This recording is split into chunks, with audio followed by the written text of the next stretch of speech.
want you to listen back to that when you edit this and see how different the sound is from the beginning to when you turn that off. I want to see how egregious it really is. Oh, I bet it's really, it's probably quite egregious. Which notebook did I write in today? Which one of these? 3 of them? Yeah. I'm over here just stapling pieces of printer paper together. Well, I'm too lazy to go to a fucking Staples. I gotta tell you, you could buy these things in bulk. Yeah, I know. It's the act of going outside. That's where I struggle. That's where we all struggle. Stay in. It's cold. Polar vortex is coming. If you're feeling the signs of depression, you should call. That really sucks, man. Call the line. Yeah, whatever. I'm sure there's a. You know what? Just call 911 and talk to a dispatcher about how sad you are. That'll be a welcome break for them from listening to actual people being murdered in real time. It might be. Yeah. It might be cool. A mental issue? A nice change of pace where they can just sit back, kick their feet up. Don't have to hear any gurgling for 30 to 45 minutes while they talk you off the ledge. Nobody's screaming about their baby hurtling down the mountain. Yeah. Everybody's fine. Well, as far as their bodies. As far as their bodies. Every body is fine. The brain part. Speaking of the brain. Yeah, speak of it. Welcome to Grindhouse Movie Club, the podcast. Yeah. Which is what when you listen to it, your brain is processing things. It's comprehending the words, putting them together, forming patterns. Yes. And understanding information. As the brain does. Yeah. It's the best at it. We are the brain. Yeah. Hive mind. Hello, cat. Hold on. Yep. What do you got? What's the word? Well, it appears to be cat time. So pissed that you moved her little house. I'm sorry. It's got to be this way. So right away. Podcast, huh? Thank you so much, Zach, for ruining my afternoon. I really appreciate this movie being pulled out of the depths of hell where it's from. The shitty part that you don't want to go to when you die. Not the cool part where it's nice and warm and there's probably a beach. And like the lava ocean is really spectacular this time of year. The tides and magma and whatnot. No, not that part. This is the part of hell where you're in a cage and you just get poked with a dildo that's like so hot that it's melting for eternity. And it has to be a dildo. And this fucking movie comes right out of that. And somebody dug a hole in fucking Chernobyl, like real deep. And they pulled out just whatever could fit in their hand, and it happened to be a film reel with this fucking footage on it. I didn't think you were going to hate this movie that bad. Holy shit. As somebody who likes to analyze and unpack things, and like, this movie there's nothing. There's no substance here. What's happening something on screen is just what's happening to you. Look, and you got to sit there like watching a car accident. I wrote things. There's stuff. Stuff so happens much. in this. There's so much movie. I could sum this up. I have 2 sentences or less for it, but better than that, I could sum this movie up in one word. Okay. Why? Why? The number of times that I wrote why in these notes. Why is this thing happening? There's a fucking no explanation for like half of this movie. It doesn't. There's. Well, before we get to that, all right. Hey, Andrew, thanks for the theme song. Yeah. Welcome to Grindhouse Movie.club. Yeah, we'll just start saying grindhousemovie.club so everybody knows. Type that into your browser. See what happens. Yeah, I dare you. See what the fuck happens. And also shout out to Watch Me Forever. We're watching some AI generated Seinfeld in the background. Yeah, there. which is also getting my goat because it's so clunky and painful. But it's just characters. This AI went so far as to have a laugh track, and it's just putting it in at random intervals at the end of sentences during periods of silence. It's also a computer, so it doesn't understand sitting down, and that's my favorite thing right now. It does well as long as you end up in a seated position. It doesn't matter how you get there. George is walking up nothing until he is horizontal on the couch, and then I guess Jerry and Elaine, and they walked past each other, and he curved an open mouth kiss so hard that he broke his neck just now. And George is just wiggling around like he's got diarrhea, and he doesn't want to tell anybody about it. They're just like leaning over, and they just lean until they make contact with a stool, and then they sit. Like that guy, the fucking contortionist dude that can fit into a box that a cat wouldn't even fit in. Apparently God. apparently this is technology. This is where we're at.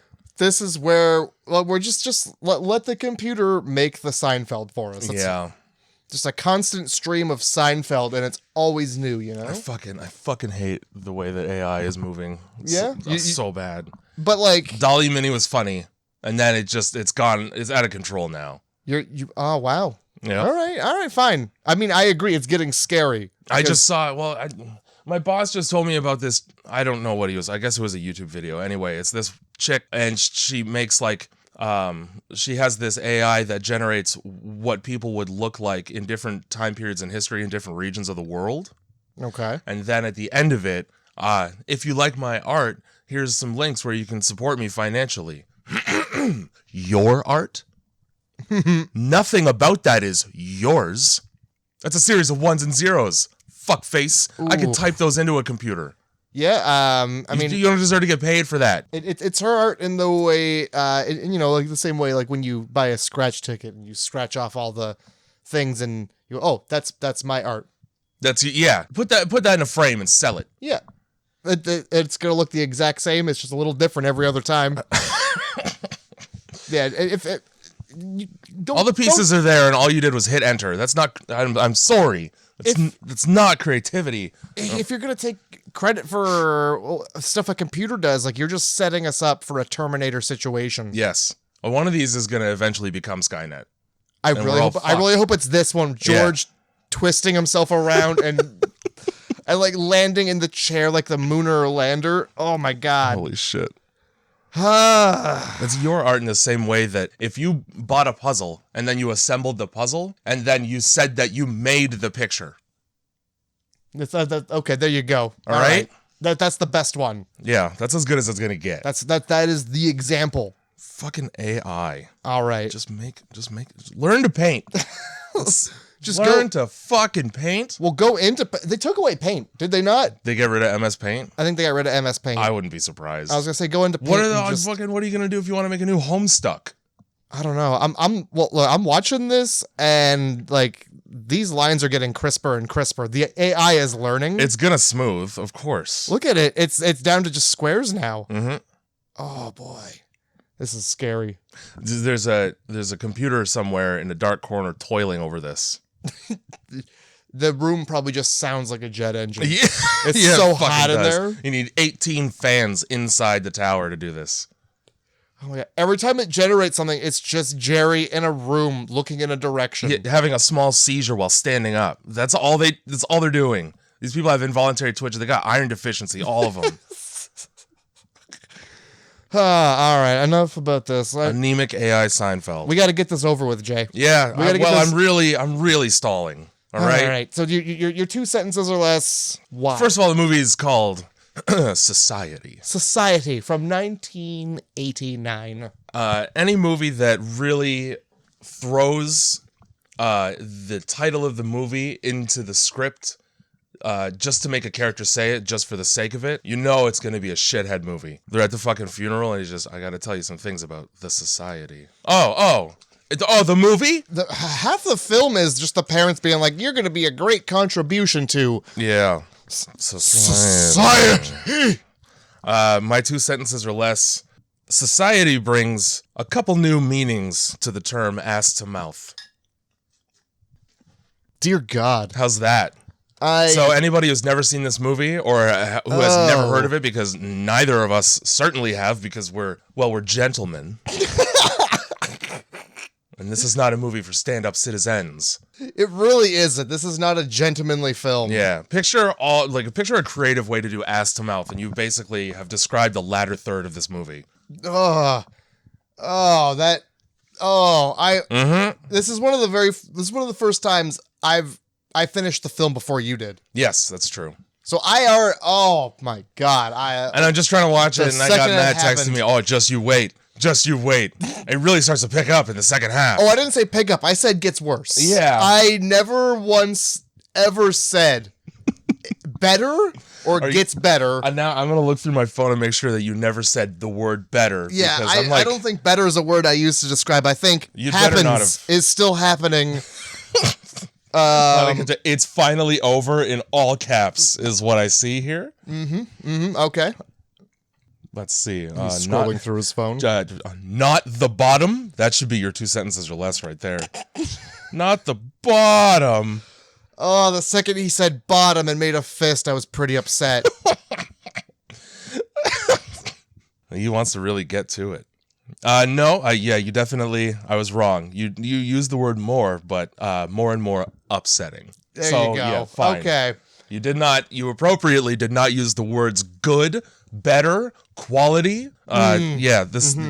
So my 2 sentences or less is just orgy. They didn't even have masks on.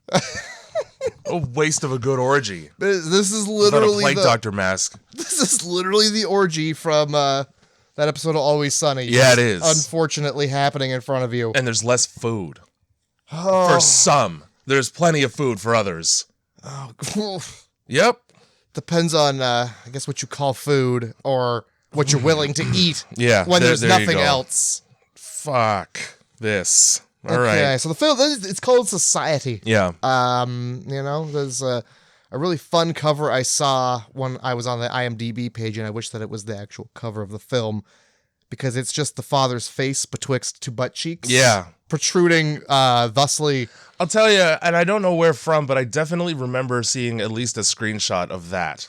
Oh my God. This ass face, man. I saw that while I was watching the film. It hadn't happened yet, and I was just like, if this is... This better not be in the film. This better not fucking be. I don't know what to say for the most part about this movie at all, because there's so much that makes no sense. It makes perfect sense. I can't wait to explain to you all the things. I get it. I get the motivations behind the end of this movie.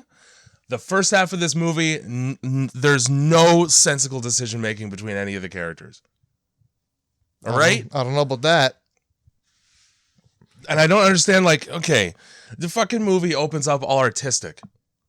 Where was the art? Right before the wet, goat-sized bag of nuts hanging down from just above frame. While we're reading the names of the actors who were tricked or blackmailed with nudes into being in this fucking movie. All right?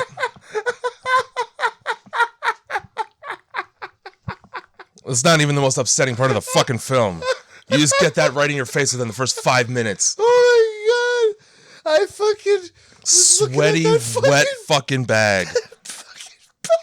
You know the episode of Kenny versus Spenny where they had who could be tied to a goat the longest? Yeah. Spenny's goat's nuts look exactly like that, but drier somehow. I saw that, and that was also my first thought. Holy fuck. Turns out, dude, it's a tit. No, it isn't. It is a tit. Well, that's a tit that needs work. And it's a tit somebody's holding like this because it's off? Because it's long. Yeah. It's got a long tail. An old lady's tit. Whew. So before you get to see that fucking opening credits sequence, you just get thrown right into what ends up being a premonition that this guy is having. Yeah. But it's a dream sequence. And it's shot like... you remember the fucking film that Odette Yustman watches in The Unborn of the mental asylum that her fucking mom was in? Yeah. They're walking down the corridor and it's the door and it's all in dark blue. So that was my first thought. And then I realized this entire opening sequence is basically a scene from Nightmare on Elm Street. With between the music, the way that it's shot, because when he opens the door, the main character, whose name is Billy, and he enters his own house and the camera's tilted. Just like it would be if you were in a dream, like a Freddy dream. He looks like Johnny Depp a little bit in that first film too. Yeah. The haircut especially. Before I realized he was the main character, I just wrote 80s guy. Yeah, just picture a guy in an 80s movie. Just an 80s guy living his 80s life. So yeah, the whole fucking beginning is just a dream that he's describing to his therapist. Yeah, he walks into a house where something very sloppy is taking place. You can hear there's something slippery and sloppy is slapping around somewhere in the house. Somebody is cleaning a fish upstairs. Somebody is instead of a pillow fight, it's a fish fight. Yeah. Like the Monty Python sketch. Oh my god. And so he's just walking around the house. There's laughter. I think he grabs a knife and he just like holds it by the blade. Because that's what He's you got do. one hand on the handle. He's got the other hand on the blade. Like a microphone he's talking into. And then his mom just turns the light on and I assume wakes him up out of his sleepwalking. And then we just cut right to him in the therapist's office. Yeah. And this is where, right out of the gate, this movie starts to fall apart. Well, yeah. All these therapy scenes were filmed afterwards. That makes total sense. To give the film more substance. More than just a pile of flesh of a pile on the of floor, writhing wieners and butts. Yeah, Yeah. that go in and around each other in an Ouroboros, which is a snake eating its own tail. Yeah, it is. Before we get too far, I'm going to say this. I tweeted something and I was just like, hey, give me 2 horror villains that you want to see share an apartment together. Zach gave me, I don't even know who, and this. So this would win. From the picture of just the monster orgy, yeah. I went ahead and did a bunch of research. That's great that you did that. You did all that research and then you still put this movie on the list and forced me to view it. But the problem was like, it was just like, oh, I'm going to put this on the back burner. And we're just gonna, when we get to it, it's gonna fit in there. And then it just fit right in. It happened right away. It slotted right in there like an old Nintendo cartridge you had to blow on first. When 2/3 of your budget is KY jelly, you got no problem sliding into anything. They really went thick with it. Yeah, they did. I watched like that one clip and I was sold. That was it for you. I just saw the writhing pile and I was like, well, this is going on the list. I'll tell you, if the whole movie had more to do with that writhing pile instead of fucking Ferris Bueller's Day Off for the first half. It's like a sexual Ferris Bueller's Day Off. It's a sexual Ferris Bueller's Day Off if he had an erection that he was trying to like hide because he was kind of embarrassed about it the whole film. He tucks it up into his pants and tries not to pee up his shirt. That would be this film for the first half or so. So fucking... He's in the therapist's office, and I don't know, throwaway line about how it was upsetting, and the therapist goes, your nightmare? And he goes, my life is a nightmare. And I was like, oh, hard same. That's fine. Me too. The shit was still real in the 80s, apparently. Therapist for the first bit of this movie looks like a poor man's Bill Murray. I thought he looked like, and now the character, Toy Story? I do. The pig. Yeah. The guy who voices the pig. Inconceivable? I don't know. Does he voice the pig or the T-Rex? The guy with the lisp? Yeah, it's the T-Rex. Baldy with the lisp from fucking Robin Hood Men in Tights or whatever. With Andre the Giant in it. Whatever the hell that fucking movie was. He's also in The Watcher on Netflix too. Is that Val Kilmer? No. No? It's like just a guy. Okay. It's just a bald guy. I think it's called The Traveler is the one I'm thinking of. It's like Val Kilmer and he's dressed like the Undertaker and he's just a harbinger of death. That's all I remember about that movie. I'm picturing like an old bald round man. So yeah, I don't think we're picturing, he's in like a suit. Yeah, different movies for sure. Main character here can't act worth a shit for most of this movie. What do you mean? Okay, look. Milo, his best friend, does a better job of acting in this movie than he does. Given what he had to see, like, how do you react to the things that take place in this film? I want you to know, and I'm sure you read the trivia page because you already dropped one. Oh, I sifted through that. Okay, so the second I finished the film. This movie was written around the practical effects. So there's no cohesive plot. There's no closure at the end, and there's no development in the characters whatsoever because the director didn't give a shit about the script. All he knew was that he had tubs and tubs of lubricant and silicone that was skin colored, and he was like, what can I do with this horribly? Yep. I think that was right there in the trivia page. Yeah. They probably should have said it the way that I said it so I knew what to expect when I watched it. Yeah. I'm sitting here trying to I'm reading lines and fucking trying to get subtext in the dialogue, and there's just none because it probably was written in 4 days by an intern. It was filmed in 5 weeks. Oh, great. So you that know a gives movie's you good when it was filmed in 5 weeks. They filmed the Blair Witch Project in 3 days. Pissed.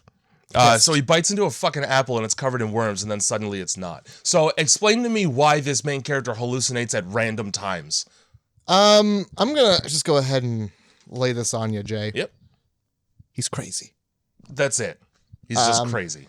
I don't know. Maybe he's not sleeping much.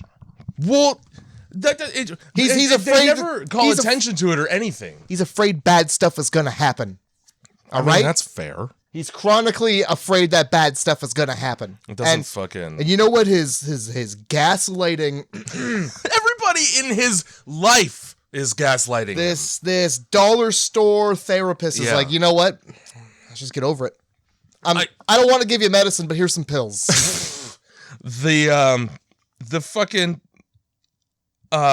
for some reason, this therapist, every time that fucking he talks to him, he progressively gets closer to him. Like in every scene, they'll be sitting on a couch and he's just getting closer and closer slowly, like a creep, like a real high school therapist. The opening credits backed by footage of the Guinness Book World Record holder of wettest orgy. There's just writhing bodies with one fucking beanbag. Just indiscriminately swinging in the, just dragging across every forehead it meets. I want you to know, I described it as a moist gourd in my notes because that's what the fuck it looks like. Two people kissing amorously amongst wet meat. This is creepy music too. Yeah, they like doctored some actual like college fucking theme, like in theme song that they sing, you know, like private schools, and they always have that fucking, especially in the States. So they just like, they pitched it weird. And I was like, okay. The one thing that I really dislike about this movie is that the score is all over the place. Like it goes from, the music that you would hear at the beginning of a porno before the banging actually happens to random moments of tension that don't actually fit what's going on screen. Like there's one point where Billy just walks into his sister's bathroom to take suntan lotion, and the whole time it's like he's traipsing through a house trying not to be murdered by a serial killer. Maybe just for lotion in a lit room. Maybe they're working with royalty free. They're just like whatever they can get their hands on. Their fucking grandson's high school project. I wanted to point out though that I actually read the opening credits, and the makeup effects were made by, designed rather by a man. This is his credited name, Screaming Mad George. It takes a Screaming Mad George to put together this entire film. If I had the images that this man realized in my head, I would also be both screaming and mad. Constantly in a padded room. It's not a nickname, it's a description. Yeah, it's a diagnosis. It's a reason to cross the street when he's coming at you. Right into it. This Billy is is a basketball star. He's like fucking king of the track team for basketball. He's the quarterback for the entire football, except it's basketball. Hot shock jock number one. And for some reason, he's befriended the spindliest, nerdiest man, with the exception of the guy that he debates against later on in the film. Milo. Is that okay? Milo's his name because I just wrote friend. I wrote curly-haired friend. They play a very disappointing pickup basketball game, and at the end of it, that's the only time you get to see basketball in this whole movie. The guy's fucking driving a Jeep with a license plate. It's a vanity plate that says hoops on it. There's one scene with a basketball. You didn't need to have it. You didn't need to have that in the movie. They could just be sitting on a couch. Yeah, you're right. But even before he was like, yeah, so I won the debate and the big game. Yeah, like and then he bites into another apple in the same therapist's office, and he's like hesitant about it because he's like, well, last time there was worms in this. And then, way too many worms that would ever fit inside an apple also. He took a bite out of the apple, and then some fucking grip just threw worms at him. I'm pissed off about that because he takes a bite of the apple and then he gets into a conversation with his therapist about his paranoia, and he puts the fucking apple right back in the fruit basket like it doesn't have his saliva all over it. It had a goosebumps amount of worms on it. Yes, it did. It was like R.L. Stein was like, we need one more handful, please. That's right. Not one, not two worms. We need the worms to be pouring off because the children won't understand. Yeah. Otherwise, they're not going to get there's worms in the apple. This whole film is like R.L. Stein wrote it, but then was like, whoa. Even this is a dark. bit much. This is dark for even old R.L. Stine. I think I've made a mistake. I'm gonna just go back to telling kids not to go in the basement no more. Don't go in the basement and never trust a librarian. Yeah. So during this pickup basketball game, there's a part where, like, because obviously the basketball star won the shitty driveway basketball game, Milo goes, "Yeah, you're a hotshot. You'll probably end up assassinating the president." Then Billy goes, "You got a real twisted sense of humor." I'm sorry, was that a joke? Well, was that a joke that he just told? Yeah. Or was that what? I'm concerned about your behavior and mentality? And they just gloss over. That's the end of that. Well, he's really bad. Like, his sense of humor is garbage. He's the one who, like, all these, like, weird, like, dumb pranks keep happening to Billy throughout the film, and then at the end we figure, it's just Milo because he's pissed. Oh, you put a blow up doll in my van in the morning. Ooh, yeah. I bet that cost a lot of money. I sat on the panhead end of a screw that you put into a Ken doll's head and left on my driver's seat. Just hang a shrunken head in my locker. Oh, also, I went to Halloween Town yesterday. Did you think putting a screw in the Ken doll's head was like a dig at him being insane? Just like, you're probably. That's fucking. You're screwed in the head. Yeah, there you go. Rude. It is. Cut straight from that to my sister's upstairs in the bathroom, and her fucking ex-boyfriend who's obsessed with her shows up. Yeah, Blanchard in the blue van, which would be way more threatening if it was painted white. Yeah, or black. Yep, but I mean, black. Threatening for different reasons, you know. Oh, okay, sure. Okay. Yeah. I'm white, child snatcher. Yeah, black to me is like there's bodies in the back. White is there's bodies in the back, but they're living and young. If your van is black, there's bodies in the back. If your van is white, it's not all right. Either way, you don't want to be driving a van. Not one that looks like it fits 12. If your van Nobody has that many friends anymore. If your van is blue, the family doesn't have a clue. Back in the day, for those of you who are of a younger generation, it was really easy to get cast in a horror movie, regardless of your breast size. Because the standards were not D-cup and larger like they are now in every horror movie. You could be a prominent actor in a movie and have A-cups, like Billy's sister Jenny has. They keep talking about how voluptuous her tits are. It's like 15-year-old girls' tits. They're not even the biggest tits in the movie. And like everybody fucking later on is like caressing him and talking about how well endowed she is. I'm glad you noticed that too. Oh no, I sure did. Sure did.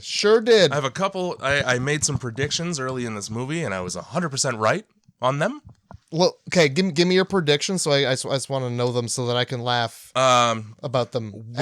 We'll get there. Okay, all right. There's a lot of things that I have to say. So, I do like that in 80s B movies, a lot of people like don't have the budget for sound design and post, so you just get what you get. As far as audio in the shot. So like when they're doing basketball, the sneakers squeaking on the driveway, like this is real, you know? Like I prefer that than somebody scraping like a piece of rubber up against a glass mirror in a sound booth later on. There is a scene where they're in the high school and people are walking and it sounds like it's somebody just with a shoe on one hand slapping it against a brick wall. It's probably somebody just behind camera doing that. There's like nobody's walking to the beat of what's happening. Yeah. It's just like you can hear that there's people somewhere. I promptly ignored that part because I was like, oh, this movie's actually going to be decent with the fucking sound design here. No, it definitely falls apart. Indiscriminate horse clip clops down two halves of a coconut down a concrete glass hallway.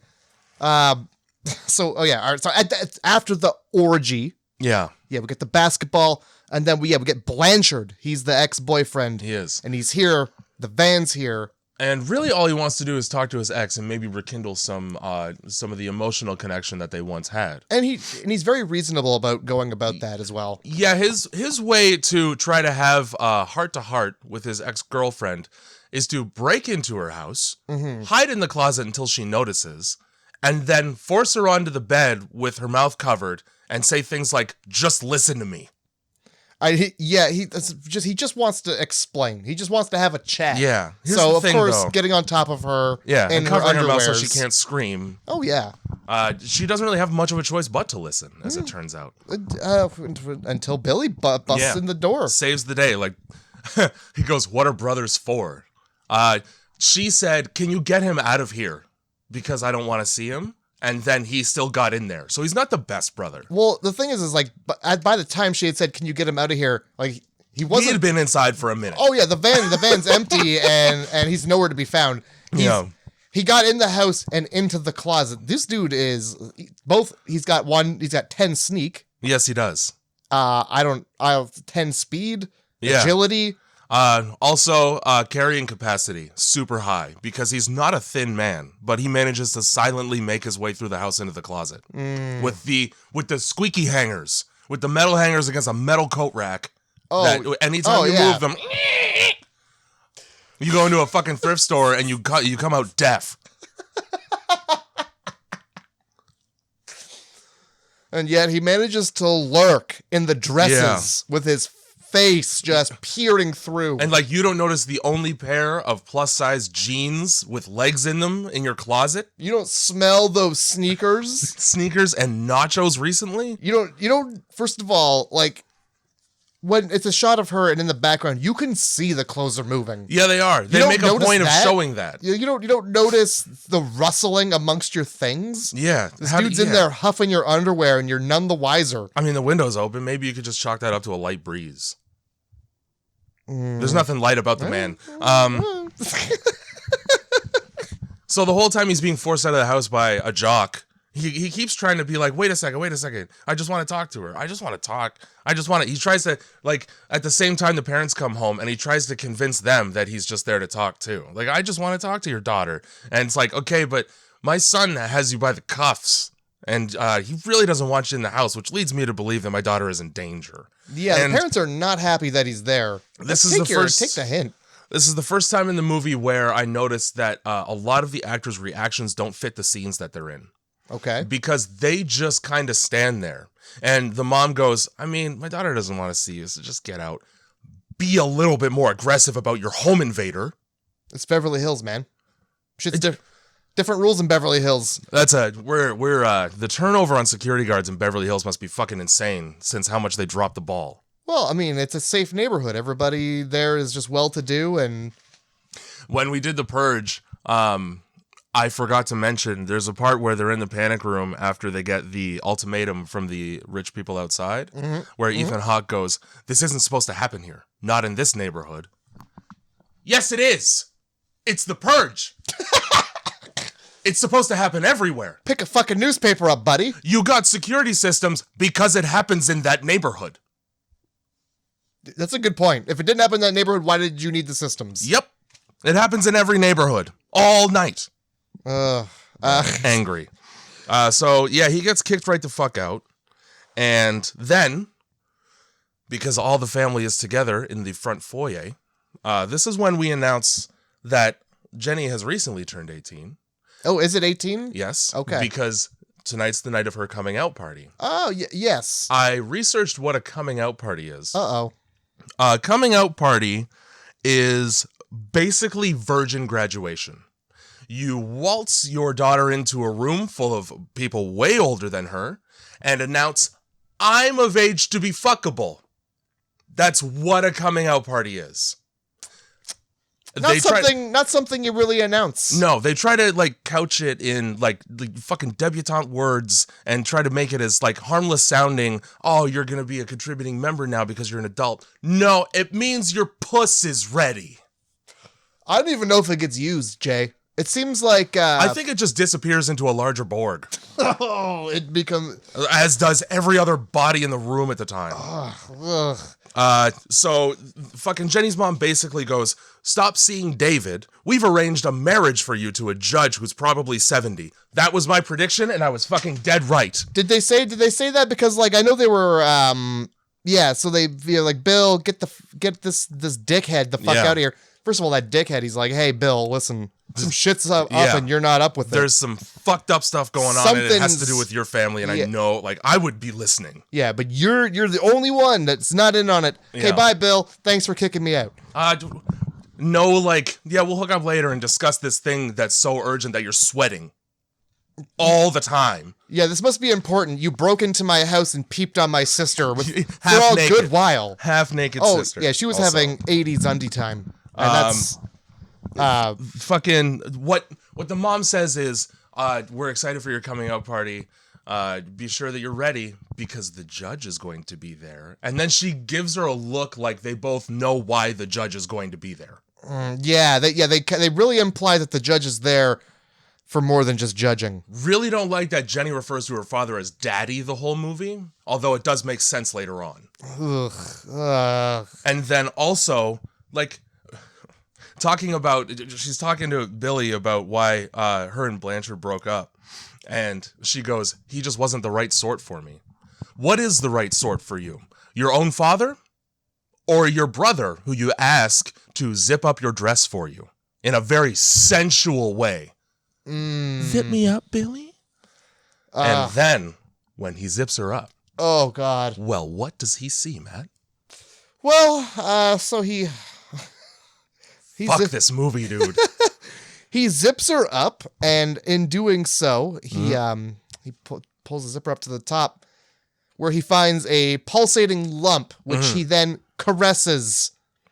Well, when something is moist and pulsating... Moist isn't the word. That's not the word he uses because he's trying to be a little bit nicer than saying that. Damp isn't even the word. Fucking soaked. Yeah, you're soaked, sis. Fresh You're out of soaked. the pool. Just on your back, just on your upper back. Why are you so sweaty? Why are you soaking wet right there? Do you have the flu? This is the flu amount of illness for having just been sitting down. Like you're soaked with a flu-like sweat. You're just turned 18 and already hitting menopause with your hot and cold flashes. She asks, like, oh, is there anything wrong? He's like, first of all, no. Second of all, you're just a little damp. 2 lies. There's something wrong, and you're more than damp. 2 fucking lies in a row. That back lump is just alien facehugger that took the wrong turn at Albuquerque. Supposed to come out the front. Chest burster. Yep. I like it. Good reference. Yeah. So now we get the congressman, which is like the Congress. They're running. It's a debate between 2 people running for like president of the debate team and then also president of the high school. I guess it seems nebulous. They don't really explain what the debates are about. So I think Bill is president of the debate team. Okay. And he's running against this glasses guy to be... glasses guy's name is... Marty. Or Martin. Or... Doofus. Petra? Is it? Oh, boy. It's something like... It might be his last name. Yeah, well, it's like Martin Petra, but everybody gets referred to as their last name through half this fucking movie, and it's annoying to me. Well, whatever this nerd is... You can tell by the glasses and the side-swept haircut, the comb-over, that he's a fucking geek. Just the need to wear a suit. A suit with a sweater vest under, you gotta be hot all day. It's midsummer. Fucking classic nerd. My fists are balling up right now. Tie, perfect. No color matching whatsoever. I just want to dump that guy in a trash can head first, have his legs sticking out. Swirly. After I pissed in the toilet. Piss right on him. Yeah. Anyway, so yeah, I think they're running for student body president. Okay. Yes, that's what. Yes. And lo and behold, we got Bill, #1 jock king. Yep. He's got signs up in the back. He's the best. Vote for Bill. Yep. Check Bill out. He's hot stuff. And yet somehow there still needs to be a debate. Like, you could just send the kids to the polls. We all know who we're voting for. At some point, this kid is just like, oh, you guys are just voting for him because he's doing whatever to get your moron vote. Yeah. And I mean, was using his popularity to get your moron vote. Okay. Why would you say that? To torpedo your whole campaign. Yeah. And then I think you just lost the moron vote. While Bill is trying to explain his position on dress code, which I assume would be just Martin's clothes. We have in the front 2 people who, and this, again, We don't know who any of these characters are, except for Billy and Jenny, who's not even in the scene. Nope. We have no idea. Nope. Cheerleader introduces Bill. We find out much later that it's his girlfriend. Other than that, no way of knowing that information. I mean, she gets pretty peeved with his wandering eye in this scene, but yeah, that's but maybe the only she's got a crush. That's She the only kisses him on the indication. cheek. Yeah, exactly. In the front row are two individuals, one of whom is a tall man who is called Gumby later on in the movie, but I was like, that looks like Gumby. I was like, fucking Gumby. Fucking called it. It looks like in The Thing when the guy's head stretches too far for his own neck. The guy is tall in the wrong places to be tall. That basically happens in this film. Yes, a lot. So that guy's name is Ted, we learn later. And beside him is, what's her fucking name? I know it. Clarissa, with one R for some reason. And from what I understand, they're brother and sister. Ted doesn't live in that house. I mean, I guess we never see him in that house with the weird zombie mom. Yeah, I feel like... But that could be. And I feel like this other kid is also a brother in there somewhere. Yeah, I mean, it's a very tight-knit group. Because so I the only reason I think none of them look alike. None of them look alike. But that's fine. But he gives her a side eye. Yeah. She's sitting front row and gives her a side eye, which prompts her to just spread them. The side eye means do your best impression of that basic instinct leg spread. And that's what she does. And she doesn't recross her legs. No. She airs that whole thing right out. Yeah, and this apparently is her magic ability. Her special power is hypnotizing men with her crotch. She's got an entrancing vagina. It's like there's that spinning spiral thing right between her legs at all times. Because it makes Bill like stop just short of doing that Jim Carrey the Mask wolf tongue on the floor thing. Oh yeah, his eyes are like the only thing holding them into his head is the tissues. Yeah, like his lids. Yeah, if he was to open his eyes any wider, they would shoot out and be heart-shaped. So yeah, he fucking loses his train of thought, but then he gets it back because they just disappear. They just disappear from the scene. Yeah, so the cheerleader slams her books down and he goes, "Oh, I shouldn't be looking up this lady's skirt. I'm on stage." Yeah. Also, my girlfriend is right there and can see my eyeline. Well, I mean, she's above. How can she see right where he's looking? Because everybody knows who Clarissa is. She's a known slut. She's somebody who shouldn't be messed with. I think she's bad news, is what somebody says. Yeah, I think it's Milo is running the microphone desk at the back, asking the questions. And then warns. Now he doesn't heed that warning, and as it turns out, I mean, he should have and he shouldn't have, because she has some good advice later on in the movie for him that he doesn't follow. He's really bad at listening to people when it's important to do so. He's bad at a lot of things. Yeah. So that just happens. And then no development. We just snap right into the therapist's office where he just goes, "I won." And that's when we get him biting the apple and putting it back down in the fruit basket, which grossed me the fuck out. Almost as bad as the rest of the movie. And what was there worms in the apple this time? No. Well, that's the triumph. And he smirks about it. He's like relieved, like, "Oh, thank God this apple doesn't have worms in it." Exactly. How many times have you eaten apples with worms in them? Look for the little hole, dude.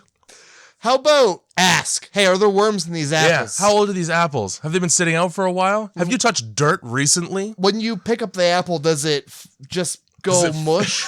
Did you squeeze the apple and leave a thumbprint? Like, is the inside of the apple missing? Is it hollow paper mache with one of those Richard Scary worms poking up out of it? Maybe put the apple down if so. I would totally drive that car. That fucking Apple car, dude. That'd be sick. Oh.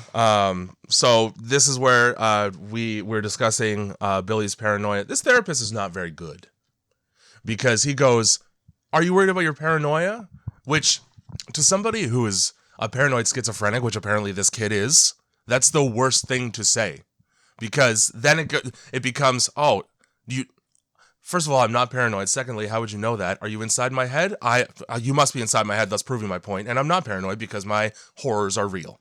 You might as well suggest to a hypochondriac that they're having symptoms of something. Yeah.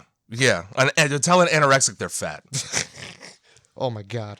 This is the part where they sit on a love seat together, and he just keeps fucking inching closer to him as he's trying to give him advice, and it's like that's his body writhing because it's filled with worms, and worms he's just and like hunger, and he's slowly just like moving over across the couch. He's like vibrating like a phone.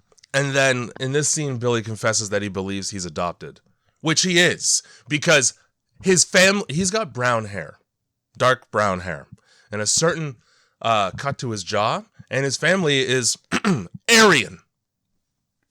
I didn't take notice. His family is Hitler's wet dream. I did not take notice, but I do believe. To the all blonde cast, except for Billy and Milo? Okay, all right, yeah. And Ted, I guess, but still. Hey, man, and what's the other guy? What's his face? Blanchard. The Blanchard's hair is blondish. It's like blonde-brown. It's like... All right, it's fine.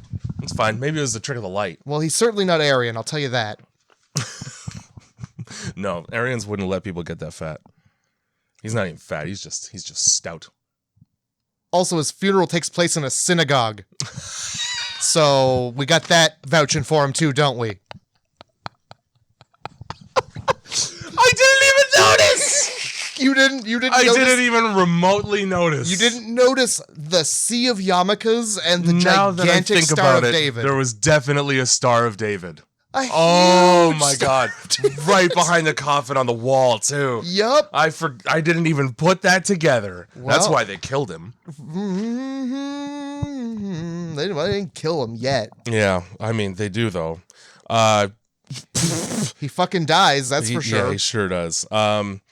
Then after that, we just go back home, and this is the suntan lotion. Again, this is what I'm talking about. There's no segues between scenes. It's just things happening. And there's no, why does he need suntan lotion? That's not being explained until you get the scene of them at the beach. Hey. It's just, bing, bing, bing, I need suntan lotion.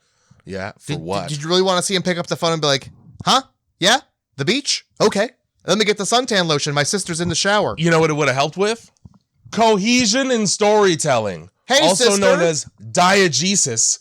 Diet Jesus. Diet Jesus, which is funny because on the beach there's a Diet Pepsi in the sand. Hey, sister, I'd like to come in. I'm going to the beach later. Please pass me the suntan lotion. Are those your boobs? Nice. I would say a good opportunity for that kind of expositional dialogue is when he's sneaking through his sister's bathroom when she's very audibly in the shower so naked. And he's just like, oh. So I'm getting the lotion. I need Don't to be ask me sneaky why. because of the beach. Yeah. Sneaky beach. That's super dumb. While she's in the shower, she's got tits on her back. Well, hold on. There's this scene. Mm-hmm.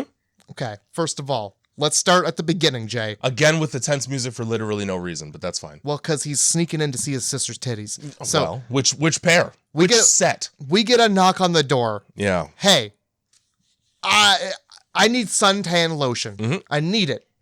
I need that lotion. Yep. I need it. Again, don't ask me why I need it. In this gigantic house. There's one bottle, and it's in his sister's shower.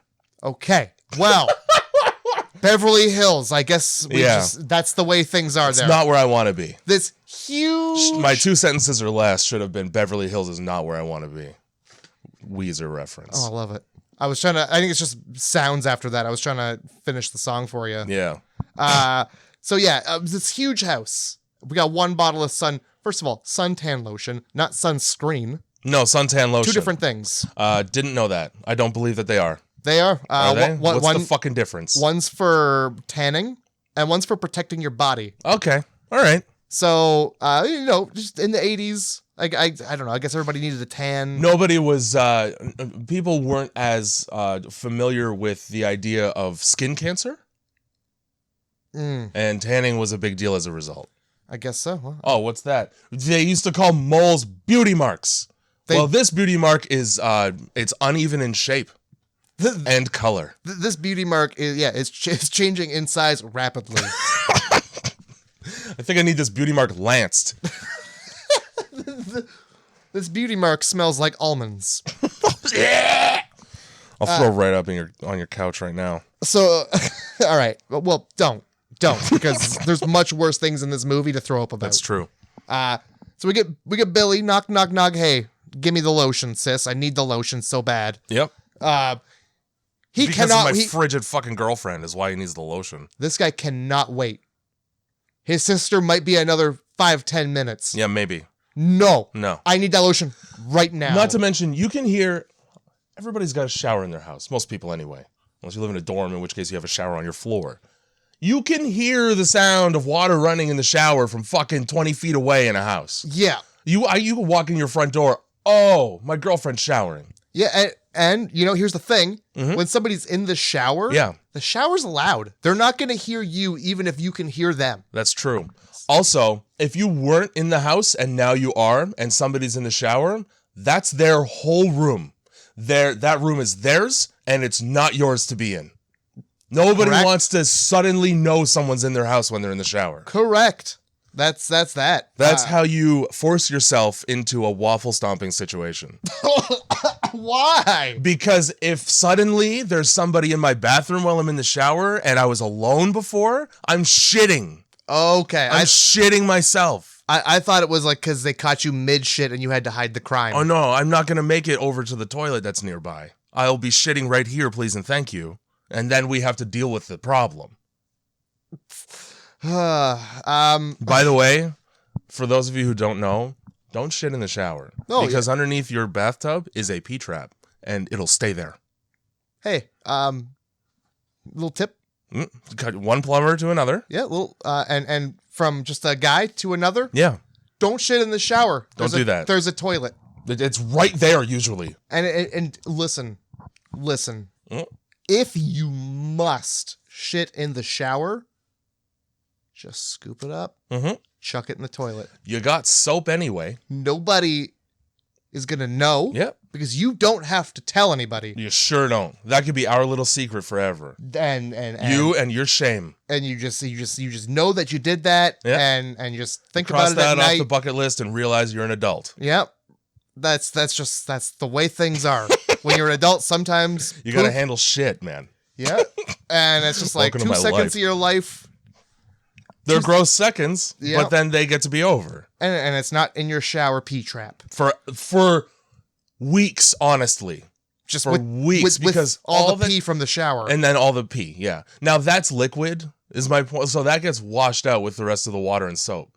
The solids, not so much. So how does the shower differentiate between the water and the pee then? Well, because a pee trap is a U-shaped dip. Depending on, because there's a thing called siphonage. Mm-hmm. So when you have, and this is an experiment you could try at home. Okay. Fill a container with water and then put one end of a towel in it, hang the other end, the dry end of the towel over the edge, come back in a few minutes, that end is going to be wet and there will probably be water on the counter because the water will climb up and through that thing. Now, it does the same thing with hair in a drain. So if you have the pee trap and there's a strand of hair, the water will slowly creep up around it and it'll dry your trap out. Similarly, solids, depending on the flow rate, tend to stick around because they hang out in the bottom of the trap. For the same reason, you're not supposed to put large pieces of food down your sink drain. It's good to know. Merry Christmas. But that's good. And now you guys know a little bit about what's happening under the sink. Yep. And what my job is like. And that if you pee in the shower, it will be trapped. Briefly, but that gets washed out much more quickly. Because plumbers they just want to see your piss. That's all. That's all. Really, most plumbers have either a piss or a scat fetish, and you gotta love what you do. So anyway, we got this. We got this brother-sister situation going on here. Weird brother-sister situation. This guy decides, knock, knock. Oh, not only knock, knock, really. And then enter? Yeah, nobody answered. Well, that means I get to come right in. Yeah, and I guess he learned his lesson because the second time he opens a door in the bathroom, he doesn't knock first. And he should have. What time was that? That was when he saw his sister's back tits and decided to investigate further. Right, yeah. So, while he's looking for this suntan lotion, which, by the way, he knows exactly where it is. It was right there. The man glances at his sister's tits. Yep. He looks with his eyes, And he doesn't need to because he knows what the lotion is. He doesn't need to ask. He doesn't need to be like, where's the lotion? Hey, by the way, I'm in here. Hello. I'm in here. Hello. Yell real loud. I'm in it. It's just me, your adopted brother. Yeah. No big deal. This is how a lot of pornos start. This is nice back tits. Yeah. I noticed your front. Wait a minute. I noticed your front is on your back. Yeah. I see tits, and then I also see a butt. Now, while those are two of my favorite things, probably because I'm 17, if you're standing and facing one direction, I probably shouldn't see both at once. Yeah, and you know what? I didn't really realize that something was wrong at first. Mm-hmm. I was just like, dude, come on. What are you looking at? She's in the shower. Yeah, I mean, gross, obviously, right? Same with the Clarissa scene later on. Like, I couldn't quite place what was weird about it until I figured it out. Oh, your bottom half is backwards. Yeah. What is it about these creatures in this movie where they love half of them to be backwards? I don't know. It's a thing because it does happen twice. Yeah. Like, in this situation, it's definitely like a blow-up doll just glued to the back of somebody's head. Yes, it is. And she's like singing. Yeah, and in the other she's like moaning. It's weird. In the other situation, it's like just two people. One's laying one way and the other one's laying the other way, and they put a blanket over it. Yeah, which is just, I mean, that's a magic trick. That's some Penn and Teller shit. It is. Hey, it's the saw through the box. All gotta over love again. those practical effects. Yeah, I do. So yeah, it opens the door to get a closer look at his sister's fucking back tits, because obviously there's something awry about that, but at the same time, that's a boundary cross right there. Yeah, that you should definitely ask, like, are you okay in there? Bring it up later on. Hey, I saw something fucked up when I was getting the lotion out of your bathroom without really asking you and getting permission. Hey, how many tits you got? Mm-hmm. You know, say that. You got an extra pair? Does your bum go around to the front? Sometimes. Which, I mean, probably it would make cleaning it easier. I wish I could do that. Like, at my hips were just like an owl's neck. That would be great. So you could just spin your bottom half around and just bend over and look at your butt and be like, all right. I want to make sure, it's not leaking. Job's done here. Yeah, it is. So, yeah, she's reasonably and obviously upset about it. And then he pieces right out, goes outside, and for some reason, and again, it's not explained, so it doesn't make any fucking sense while you're watching it, his parents are just admiring slugs in the garden that an old Asian man has on a glass plate for them. Yeah, oh my god. They're just they're laughing about these slugs, and how good the crop was this year. Bill walks up and they just look at him like, you don't get this? Yeah, what the fuck? What is your problem? But oh god, because they it's like almost in this scene it's not. This scene they seem okay with it, but normally they hate him. Yeah. Earlier when he saves his sister from being raped by her ex, they just go, "Is that Milo outside?" And don't even wait for him to answer before they turn around from him and walk upstairs. Oh my god. At least in this one, they're like, "Oh, hey, captain of the debate. Yeah, hey, our little guy, you're gonna make us so proud. Gonna be a great contributor to the daddy." They say it fucking 17 times in this movie. I got so sick of hearing it. Just for no reason at all, the mom is like, "Yeah, we're excited for this big party coming up too. By the way, this coming just out want party. you to remember that's happening. We're really excited to show off how ready our daughter is for breeding." Is it even breeding? Because it seems like it's more for pleasure. It could be any combination of things.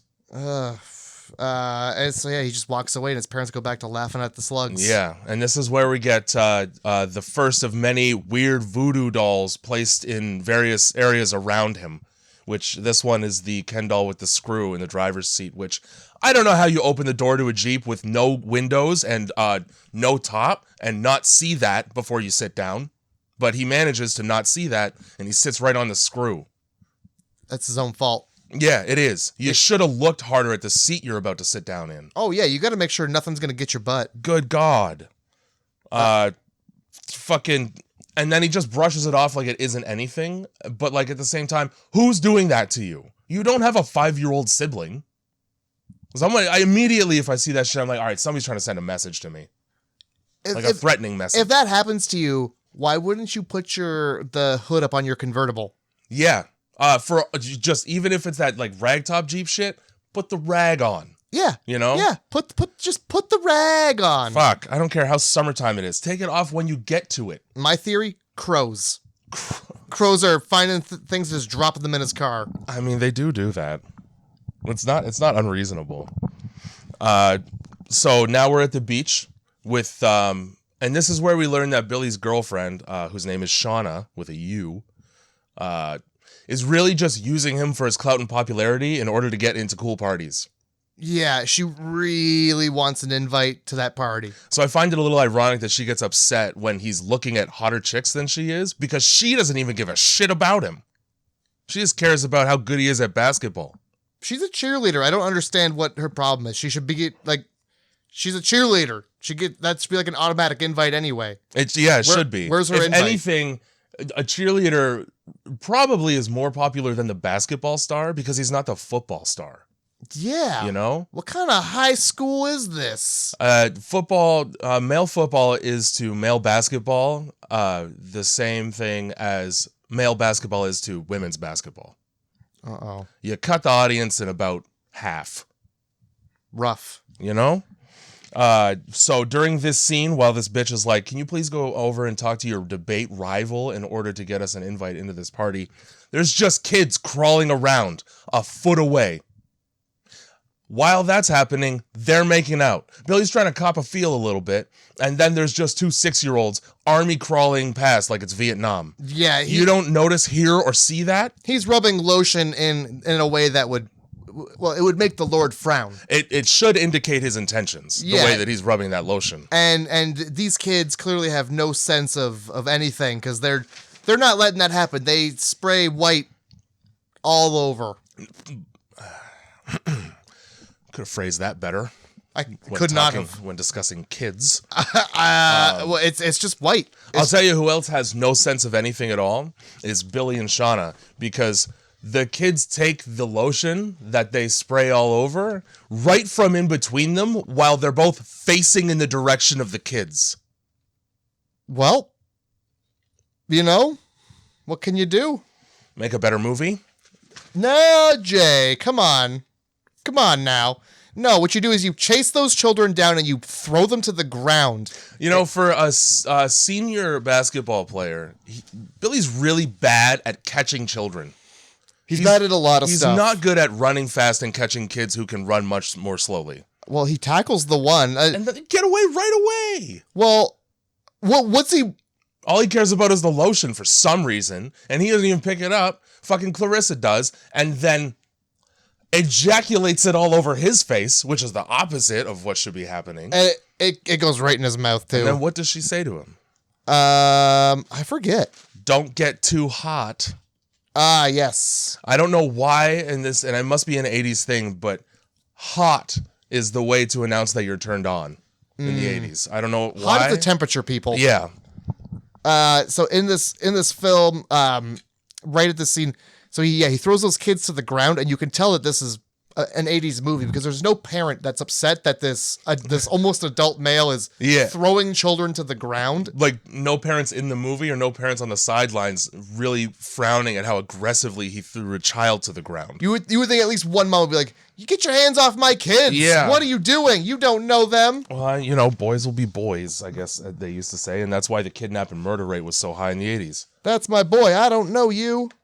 And then, he gets this fucking... He gets a little white stuff in his mouth. It's gross that he leaves it in his mouth for two shots. It's quite disgusting. It's in his fucking mouth, and then he stands up, and it's still in his mouth. He doesn't even wipe it off his face either. He's entranced again by this Nubian goddess. Entranced so much that he bumps into what I can only describe as an oaf. That's an oaf. That's what an oaf looks like. I can't tell if it's Clarissa's mother. We learn this later as well. At this point in the movie, that's just an ogre on the beach. No explanation as to who anybody is until it's fucking until everybody you have no choice but to become familiar and actually pay attention. I hate it. I'm so mad. There's also no reason for this lady to be this lady's mother. No, it doesn't make any damn sense. They're not even the same skin color. They're not the same anything. Shape, size. I was 99% sure that was a man in drag. I also was like, is that divine? Oh my God. That I for a little bit I was like, that's probably. And then I almost, as a result, put Pink Flamingos on the list for you to pick from, just because of the fuck this woman. That is not a horror movie. No, it depends on your definition of what's horrifying. You want to see a grown man eat shit? A box of real human shit? You want to see a grown man eat real shit for a movie nobody's ever seen? That's quite the dedication for a movie that I probably won't watch unless you force me to. Oh, man, it might come. It might come your way sometime. I haven't seen it either, and I'd like to just to say I've seen a John Waters movie that psycho. You didn't see Hairspray? Nope. With John Travolta? I don't care. Spray. Well, these are two very different films because there's no big fat box of shit in Hairspray. No, and there is, and it's John Travolta. Oh, poor John. So once again, and because like Billy has no fucking spatial awareness whatsoever. He can just freely ogle women right like 10 feet away from his girlfriend who he's at the beach with. So she gets understandably upset by this. Mm-hmm. That makes sense. Despite the fact that, yeah, she's only using him for high school popularity. Obviously, it looks bad because everybody from school is at the beach today, including his debate rival and all of his friends who just run the school, it seems. And I don't know if you noticed this, but they have like a professional like grill guy going in the background. Yeah. He had like a suit on and he was grilling up burgers. None of these people, except for Martin, look like they would ever go within 10 feet of a debate team. Martin looks like he is the only person on the debate team. And he's got nobody to debate against. Yeah, no, he just kills it. His two favorite things are debating and chess. So he has, there's like this really awkward like, hey, so you got anything going on next Friday? Because the whole point of him going to talk to these people was to get an invite to this party. And then they just go, next Friday. Look at this guy. Next Friday. Maybe. And he says, if anything comes up, I'll send you a telegram. Which sounds like a go fuck yourself. It really does. It really sounds like a sarcastic, like, who the fuck do you think you are? What is this, 1928? No, it's 1989, and apparently telegrams are still a thing. Yeah, and you know what? A telegram, it's just a letter. He just sends them a letter. It's not a fucking telegram. Telegrams have the word stop at the end of every sentence. Don't they usually have like a bellhop singing them too? Yeah, well, if you get the singing one, that costs extra. Well, they're also hand delivered by a person. Why would you get a regular telegram? If you have the singing one option as well? Yeah, well, yeah. Oh, are you gonna pay somebody just to walk a piece of paper to somebody? No, they have to sing it. They certainly do. And it's gonna say something very horrible and sexual. Yeah, I would hope. And you want to put that man through that. Make sure you get your money's worth. If you're gonna buy a singing telegram, put something that man, put the N-word in it like 3 times. And then you paid him the money. He's gotta sing that shit. Oh my God. One year for like Mother's Day, I bought my mom flowers, and on the card, because I just did this over the computer, they had to like handwrite the card. Okay. And I just made it say, thanks for not aborting me. And they wrote that. Nice. Beautiful. You know, when they make custom cakes, they got to do the same damn thing. Oh, yeah. And if you don't have a sense of humor about that shit, you're in the wrong line of work. You are, because people are going to come in and fuck your life up probably once a week. Blanchard finds Billy at the beach in a moment of aloneness after his girlfriend's left jilted, and tells him in no uncertain terms, "You're gonna want to hear this tape I've recorded." Now let's talk about how the fuck he recorded this tape. No, because you're gonna ruin the film. While this is happening, it's important to note that we're cutting back and forth from this beach scene and a scene at what I can only assume is the judge's house, where he is talking to the parents of Billy and Jenny. And Jenny comes over and complains about something caught in her earring. Now, we learn, as this audio tape is unfolding, and the explanation behind it is as well, that what's caught in her earring is a microphone that Blanchard admits to having put there. And now this, I assume, happened while he snuck into her house. Yes, and forced her onto her own bed with no clothes on. Probably whilst he was hanging out in the the clothes. Yeah. Because he probably took the thing and like put the microphone and then chucked it on the ground, because she like looks into the box and she's like, oh, I've only got one earring, and then it's on the ground. Oh, I missed that shit. All right. So because I was really angry. Because I was like, how did you get that in there? How did nobody notice that there was something hanging off of a fucking earring? How did she get it on her ear? And then also, how'd you get the recording back? No, you have the right to be angry. These are all valid questions. How did he do that? And he's like, he just walks around with a steel briefcase full of random wires. Just spaghetti with no sauce wires. Oh my God. Later when he's in the car accident and it's spilt out, I'm like, it looks like his electronics were broken, but inside of them was just wires with yeah. There's literally no purpose or point to any of these wires. It's like he's building the thing from hardware. Oh my God. He also confesses that he put a recording, some kind of recording device on the car that they drive. Yeah, it's like an some sort of. He uses words that I think mean voice activated, but he doesn't say voice activated. This is 1989. Where is this technology in 1989? It's within this tiny little briefcase. It's all the wires. It turns out this guy's fucking Elon Musk, and he's just so ahead of the curve technologically. What I thought he rolled up with was like a giant boombox, like an 80s style boombox. That would have been better. Yeah, because then he can hold it over his head and play what he's about to fucking play. On the beach where kids are. Let's go under the pier where bums fuck so I can play for you this incest recording of your own family I have. Aren't you gonna like this in the middle of the afternoon on a fucking Sunday? Oh boy, and the horses just break out onto the track like that, huh? Yeah, no, they sure do, because that shit jarred me in my chair. I was not ready for them to talk about what the coming out party entailed. First we dine, then copulation. We'll start with somebody your age, and then everybody else will join in on you. Oh yeah, your boobs look sexy. Was this script written by a 15-year-old boy? Your boobs look sexy. Not only do your boobs look sexy, but all the guys are gonna pop a high one when they see you. Pop a high one. Now, for those of you just joining us, what they're referring to in this line now is the the phenomenon of pitching a tent. Yes.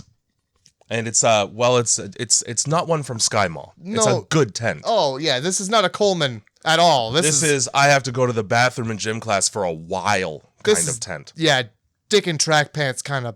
Yeah. Kind of. I'm smuggling an assault rifle kind of tent. Oh my God. So they go to this fucking pier.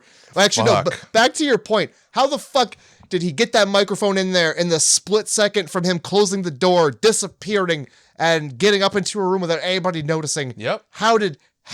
How is it? What is it recording to? Because there's no recording device attached to the microphone. It looks like the vial that you would, you know, when you go to like Sunfest and you get your name written on a grain of rice. Yeah. And then they put it in a tiny vial on a necklace, and you just have that. Yeah. It's about that size, and there's no ability for it to record. Wireless technology doesn't exist like that in 1989. I don't give a fuck what anybody says. If wireless technology, I mean, it had to have, but like not to this capacity. It would be like he would have to have some kind of fucking satellite dish right outside the window. He would have had to have. It would have had to been like a big old like toonie sized thing with wires hanging off of it that go to a transmitter. Yeah, I don't think they had things that small back in the. And even if they did, how did you get that shit on there? Because all she did was like look up the window and go, oh, I can't see that guy. Get him out of here. That was it. I'm about to pull my tits out over here. So like he's just the fastest man. This is why he said he had 10 speed. That's the only way. He had to have rolled a natural 20. Good God. Yeah, he's got some recording tape. Yeah. He's got the talk boy from Home Alone. Oh my God, the talk boy. I'm pretty sure I had this exact cassette player, by the way. Did you have this exact horrible tape? I'll tell you about the cassette player too. It does record audio, but a tape has to be in the player and you have to press the button. And I couldn't just throw a microphone 50 feet away and then hear what's on that. No, it's not like a cup and string? No, I wish. Oh boy. So they go under the pier, and you pretty much nailed it. What was on the tape was just violent descriptions of incest, and then the incest. The most gushiest, woppest sounding shit I've ever heard. Yeah, man. If this is what when I hear the song WAP, it's this. This is what I hear in my head. A WAP is something very different to me. It's a racist term. I'm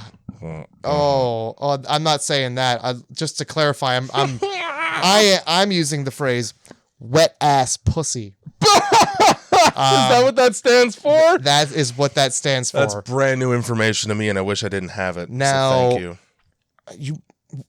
You've never heard the song WAP? I'm sure that I have, but I didn't know what it stood for.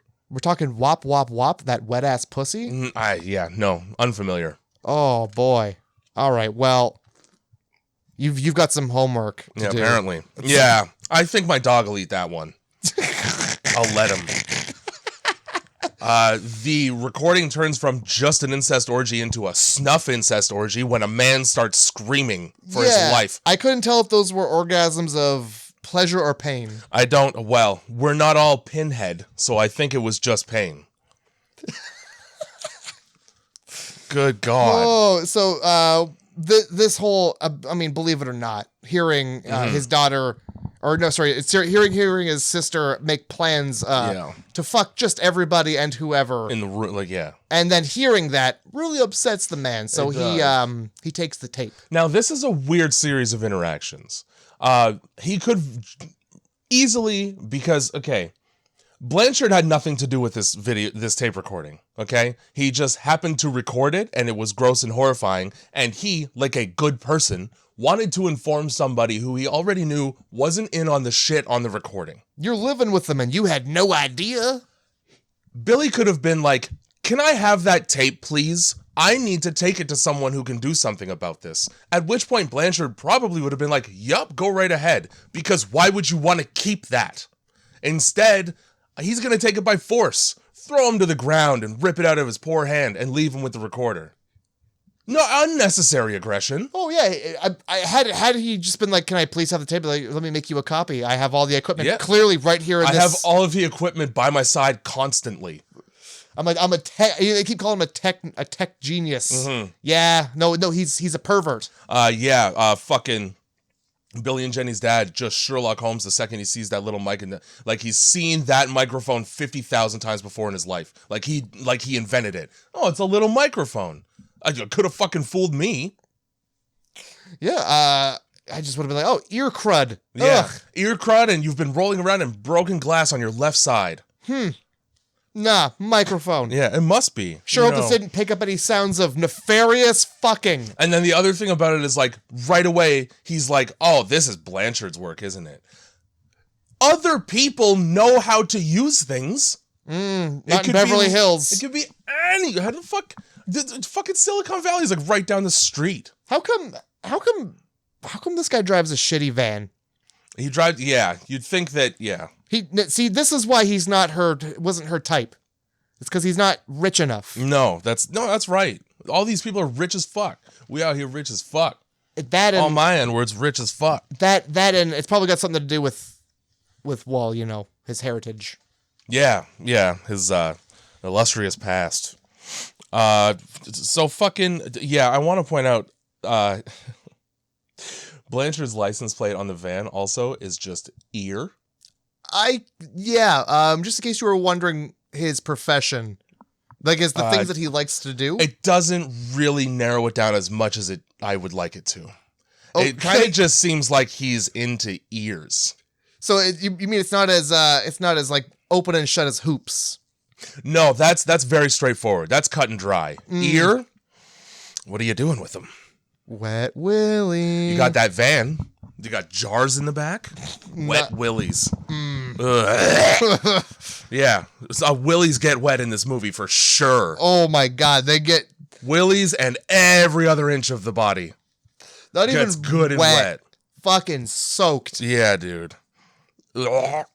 So he takes the fucking tape to the therapist's office and leaves it with him. That was a stupid move. Well, yeah, first of all, the therapist was way too like, yeah, I'll take that tape right now. Yeah, give me that tape. I'll listen to it later. That was my Just first, put it in my hands, please. Just like, whoa, hold up now. Yeah. So whatever's going on, we already know that the therapist is in on it. So the big twist at the end of the movie is now ruined because of how hard they fisted the ham here. Oh boy, that ham is bruised and broken. Good God. So he shows up at the therapist's office the next morning. Also, like, let's be honest. You don't have 5 minutes at like 7 p.m. to listen to a tape for me when I'm in a panic. You're a shit therapist. Yeah, if you were... You're worried about me stressing out. What are you doing in there? You're just sitting in there. Mm-hmm. What are you doing in there? Probably pulling on one of his many puds. Yeah. This guy's just fucking littered with puds. Forming just like Play-Doh, making puds on his body. Yeah, and you can. When you're like that. But yeah, like, and honestly, if you want him to listen to the tape, like, go in there too, eh? Yeah. Maybe sit there and be witness to him listening to the tape, so that it has all of the things on it. Don't give it to him and give him a chance to swap it out with a different tape, which he obviously did. Oh yeah. Which means that they preemptively record 2 tapes. Like, how do you know? So then let's put this together for a second. Okay. Billy shows up at the therapist's office and he plays the tape. The therapist is like, you're clearly fucking unhinged because his main concern is that it's illegal to record people without their consent. Pretty sure that wasn't a law in 1989, but that's fine. He plays the tape and the tape is now innocuous. They're talking about how it's a shame he couldn't show up to the party. It's a bit of a bummer. We're just going to eat some food. And then the host shows up and we have a good time. There's maybe some dancing. It's all good. That means that he must have listened to the tape, called Billy's parents and Jenny into a room, had them record a different tape, and then he just didn't notice that his house was empty when he went home and went to bed? Hey. This movie. You leave it alone. This tried its fucking best. movie, dude. So the therapist, and this is also why he's a shitty therapist, pretty sure high school therapists aren't licensed to prescribe heavy-duty medication to students. I think he might be an actual therapist. Okay. It doesn't explain how quickly he gets from the debate to the fucking office. Hey, man. But fine. Whoops did again. Did you really want to watch a shot of him just on a bus, just being like, I hope this mom's not going to sit right next to me. Oh, he is. What I would like is some explanation as to how and why the things in this movie happen the way that they do. You know, like how a movie is made? No. I just want a bunch of gross things to be on my screen all at once. So he's pissed off about that. He calls up Blanchard and he's like, you got a copy of that tape? Blanchard's obviously like, yes. Don't know how he made a copy when the tape was taken from him.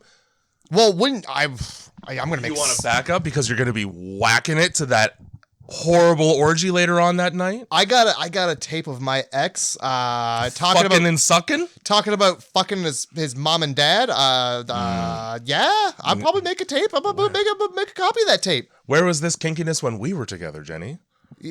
No, more like, hey guys, this is why we broke up. Yeah, listen, whatever she says, whatever, but this is the truth. You think it's creepy I broke into your house? Listen to this. Boy, oh boy, how the tables have turned. Yeah. So on the way to meet Blanchard, fucking Billy just runs into Blanchard's van, overturned. This is a horrible accident. Oh. Blood everywhere that he steps in. Honestly, there can't be much blood left in his body because he left all of it in the street. Yeah, no, it's everywhere. It's really cool that the crime scene is not roped off at all, and the cops don't care that people are just walking through it. Oh yeah, really cool EMTs. Billy goes, "Is he dead?" They're fucking bringing a bloody body. They barely care about putting it into the ambulance. Like they fumble it into because it's dead. Yeah, and look at it. Yeah, you don't need to ask. Use your eyes. Also, they're EMTs. I'm pretty sure they're not allowed to be like, yeah, he's dead. They're EMTs. They're loading a body into the back, and the lights are off. Yeah, they slowly pull out. They make plans to stop for coffee. This is no longer an emergency. It was. This is transporting just goods and services. This is a meat delivery vehicle at this point. Oh, we're just hauling loads. Fuck's sake. Dead fucking... They stop short of just like heaving them in there like a bucket of rocks. Yeah. They let go and it like falls, and had it fallen anymore, the body would have slipped off and hit the pavement. And they would have like picked it up like a cat. Like a cat. Oh, like roadkill. I found out, just to sidetrack for a minute, in the U.S., whether or not you can pick up roadkill for consumption is determined by state. Some of them are like, go right the fuck ahead. Some of them are, you need a license for that. So there are actual licenses for picking up roadkill. Some of them are, you have to notify the police and get permission from the local authorities to collect the roadkill. And some of them, like Texas, are like, that's illegal. Oh, interesting. The interesting part to me is that I don't think in any of those states, anybody picking up roadkill is going to give a fuck what the rules are. Yeah. I don't think anybody's going to be like, hey, what are you picking up, roadkill? Yeah. Nobody's giving that guy any trouble. Nobody's slowing down to be like, hey, you're not allowed to do that. Hey, do you have a license for that roadkill that you're picking up? And then the guy looks over and you go, never mind, and leave. Ah, I see your lack of teeth. That's your license. That's the license right there. The gruff look of having a rough life. Yeah. That's your license. You and your passenger look strikingly similar. Anyway, in Canada, for those who don't know, I think the roadkill rules, now I'm not 100%, I'm pretty sure it's just first come, first serve. It certainly is. At the very least where we live. It certainly is. I've never heard any legislation about picking up roadkill here at all, ever. If you see it, you can scoop it. Yeah, and I know plenty of people who would. I know at least two. I know my share of folks who would. Yup. Welcome. It's not, and this is not like a point of pride. I argue the opposite. Hey man, fucking raccoon. I would try it. I'm nearly vegetarian, and eating roadkill is still on my bucket list just so that I could say I did it. It tastes a lot like regular meat. I believe it. It's probably just flatter. I mean, you don't need the meat tenderizing hammer. It's been done. Now, I don't want to speak for everybody, but I feel like if it's flat, throw it back, you know? It's like a catch and release program, and if it's round, go to town. There you go. Yeah. If it hasn't decompressed, it'll be the best. You can eat that mess. Yeah. Oh, yours is better. Sick. There's many rules of thumb for eating dead flesh off the street. There's and you know, that's one. I'm here to make rhymes out of all of them. Tire tread, better left dead. Boo! Oh, dude, that's so good. Have you been researching these? Getting back to this terrible fucking movie that I hate. Yeah, there was a scene in there, in between the therapist being like, "Yeah, I'll take that fuck tape," and then this was his girlfriend breaking up with him. Right. I feel like we should note that. It's I do want to make note of that because she initiates the breakup. She says we should see other people, and then she gets upset when he goes and gets his dick wet elsewhere. Yeah, it's a real confusing situation. It's a confusing day to be a man. Yeah. So the police on scene at this car accident don't care about the fact that he's contaminating a crime scene by stepping all in the blood and touching the car.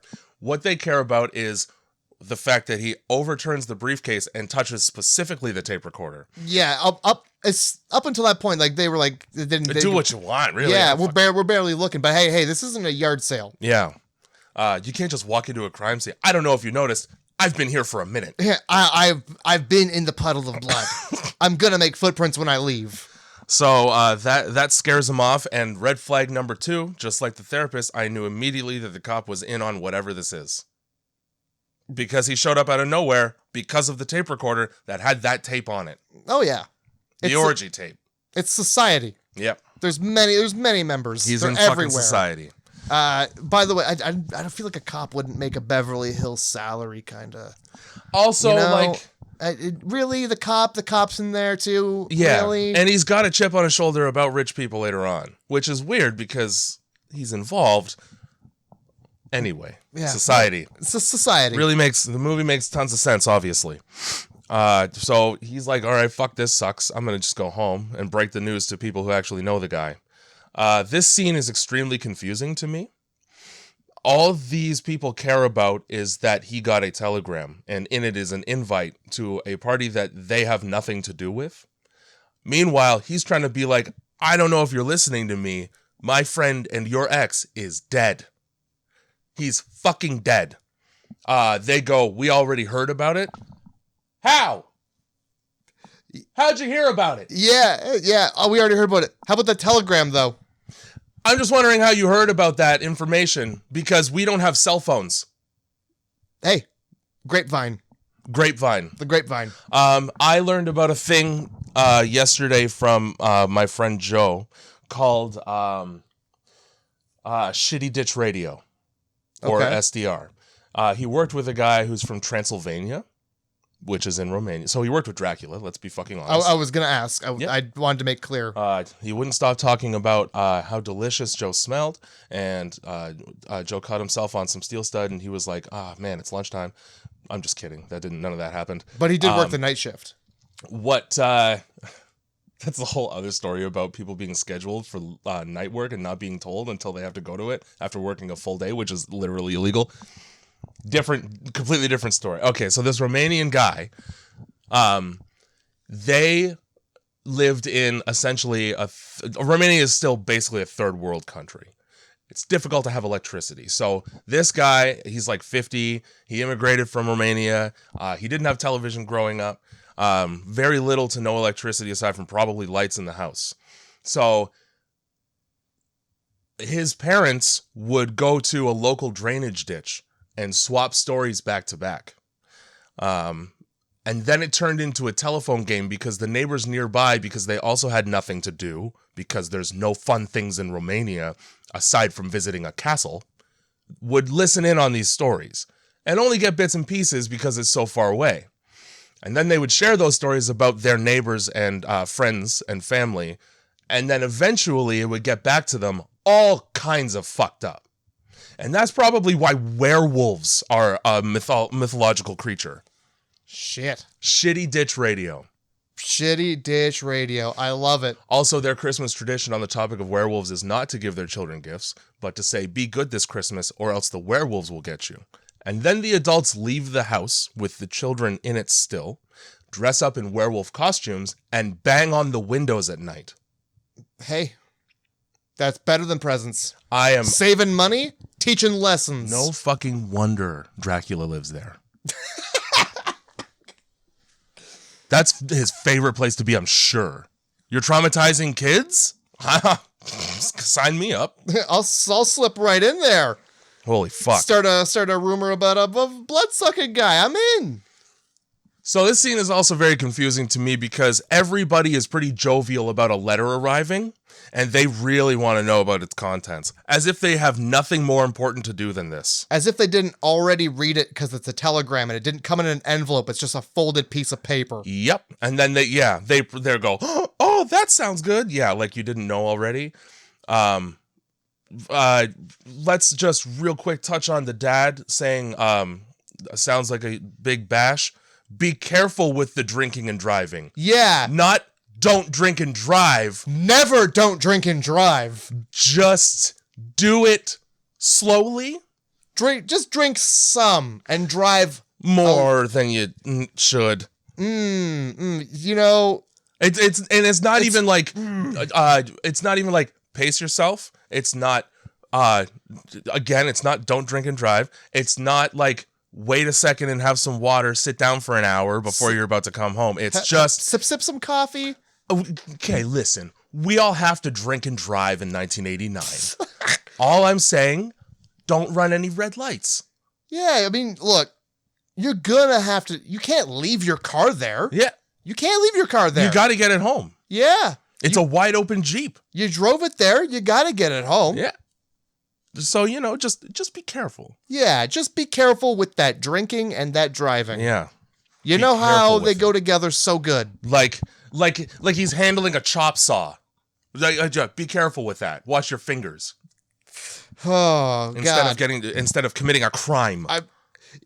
So yeah, the dad's like, yeah. So be careful with the drinking and driving, and the mom's just like, yeah, the home's beautiful. You should really check it out. Oh, this Italian person whose name I've never heard and who is probably not real, did the interior for this house. It's a beautiful home. Who gives a fuck about Ted's house and who built it? None of that is relevant to anything. You're not even going to the party. The mom is really concerned with the interior to the house, and Stepford Wives is all shit, man.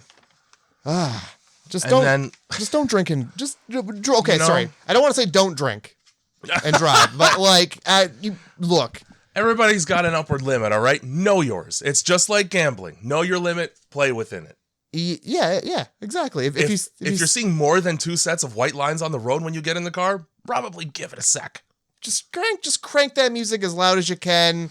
If you see a cop, just take your foot off the. Wave. Yeah, they like it when you're friendly. Just don't flip them the bird. As tempting as it is, I'm sure, because fuck 12. All right, back to this movie. Yeah, we're at the party. We're at the fucking party. I'm sorry, we're at the party. And this is just him walking through people that we don't know who any of them are. He's just walking through extras for like 5 minutes of this movie. Yep. Great. At this point, I wrote, "God damn, this movie sucks." I want you to know that. Aww. Because I was sitting there with my hands on my head, unbelievably still watching the movie. I had to have like 5 cigarettes in the movie because I just needed a reason to not be watching it right then. Yeah, you know what?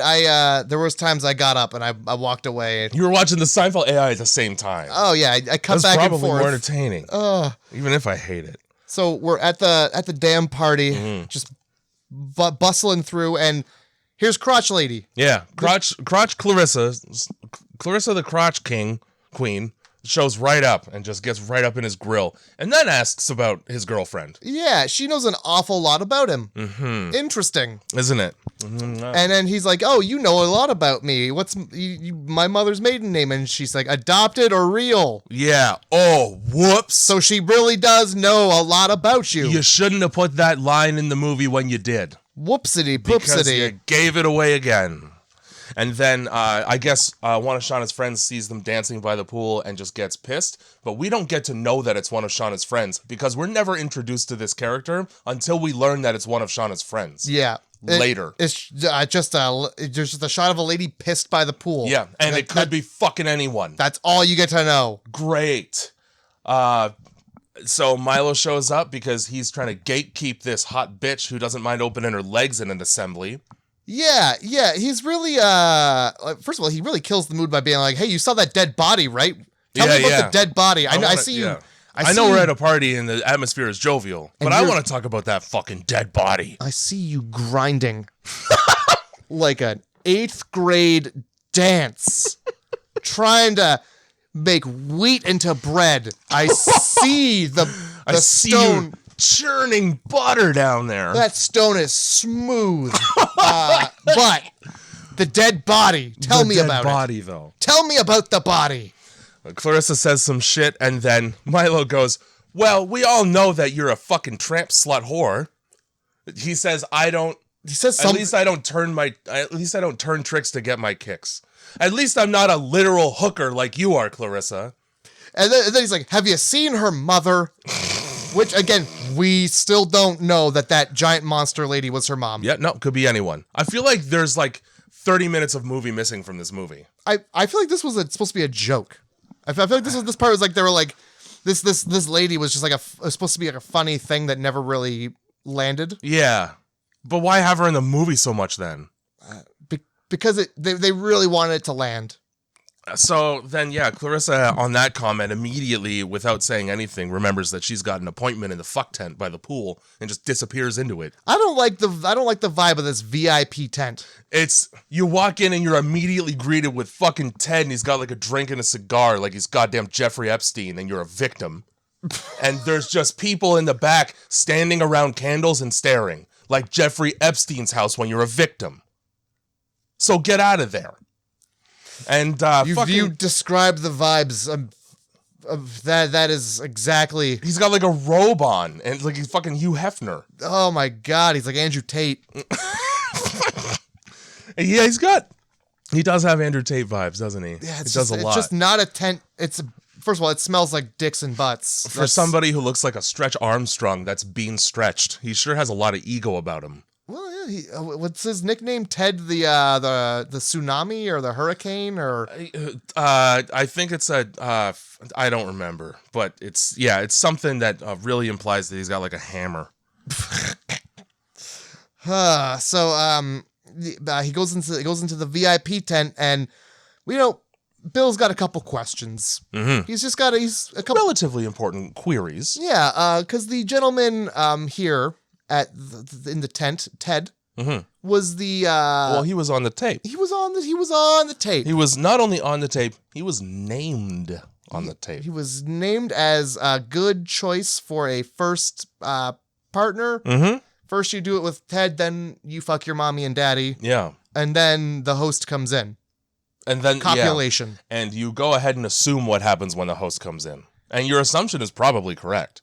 Probably more than correct.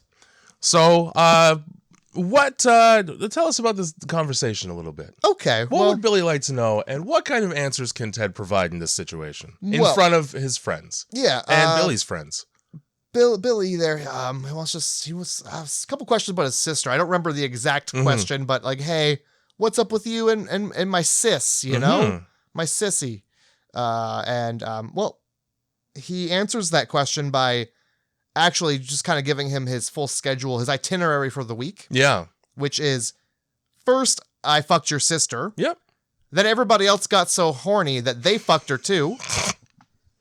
And then I ran that guy Blanchard into a pole and killed him. It's a busy week.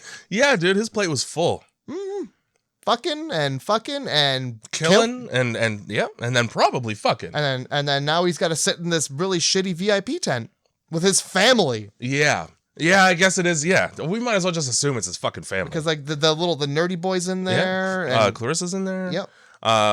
Well, Billy gets reasonably upset about this and punches him square in the face, which was a good move. It was a good move. Then he gets like that good old fashioned, two of my friends are going to hold your arms, I was going to hit you in the stomach a bunch of times. And he gets thrown in the pool. And now this is when, red flag number 4, Ted says, if you make waves, you're going to drown. Bad pun. Horrible. Like the waves, Batman cartoon quality pun. Like the waves of lubricant. Yeah. Yeah. Well, they ended up making plenty of waves later on. So chucks him into the pool. He also calls him stupid now, and I didn't agree with this language. This is very harsh. It is. Later on, fuck you, butthead. Oh, wow. That's a couple dollars for the swear jar.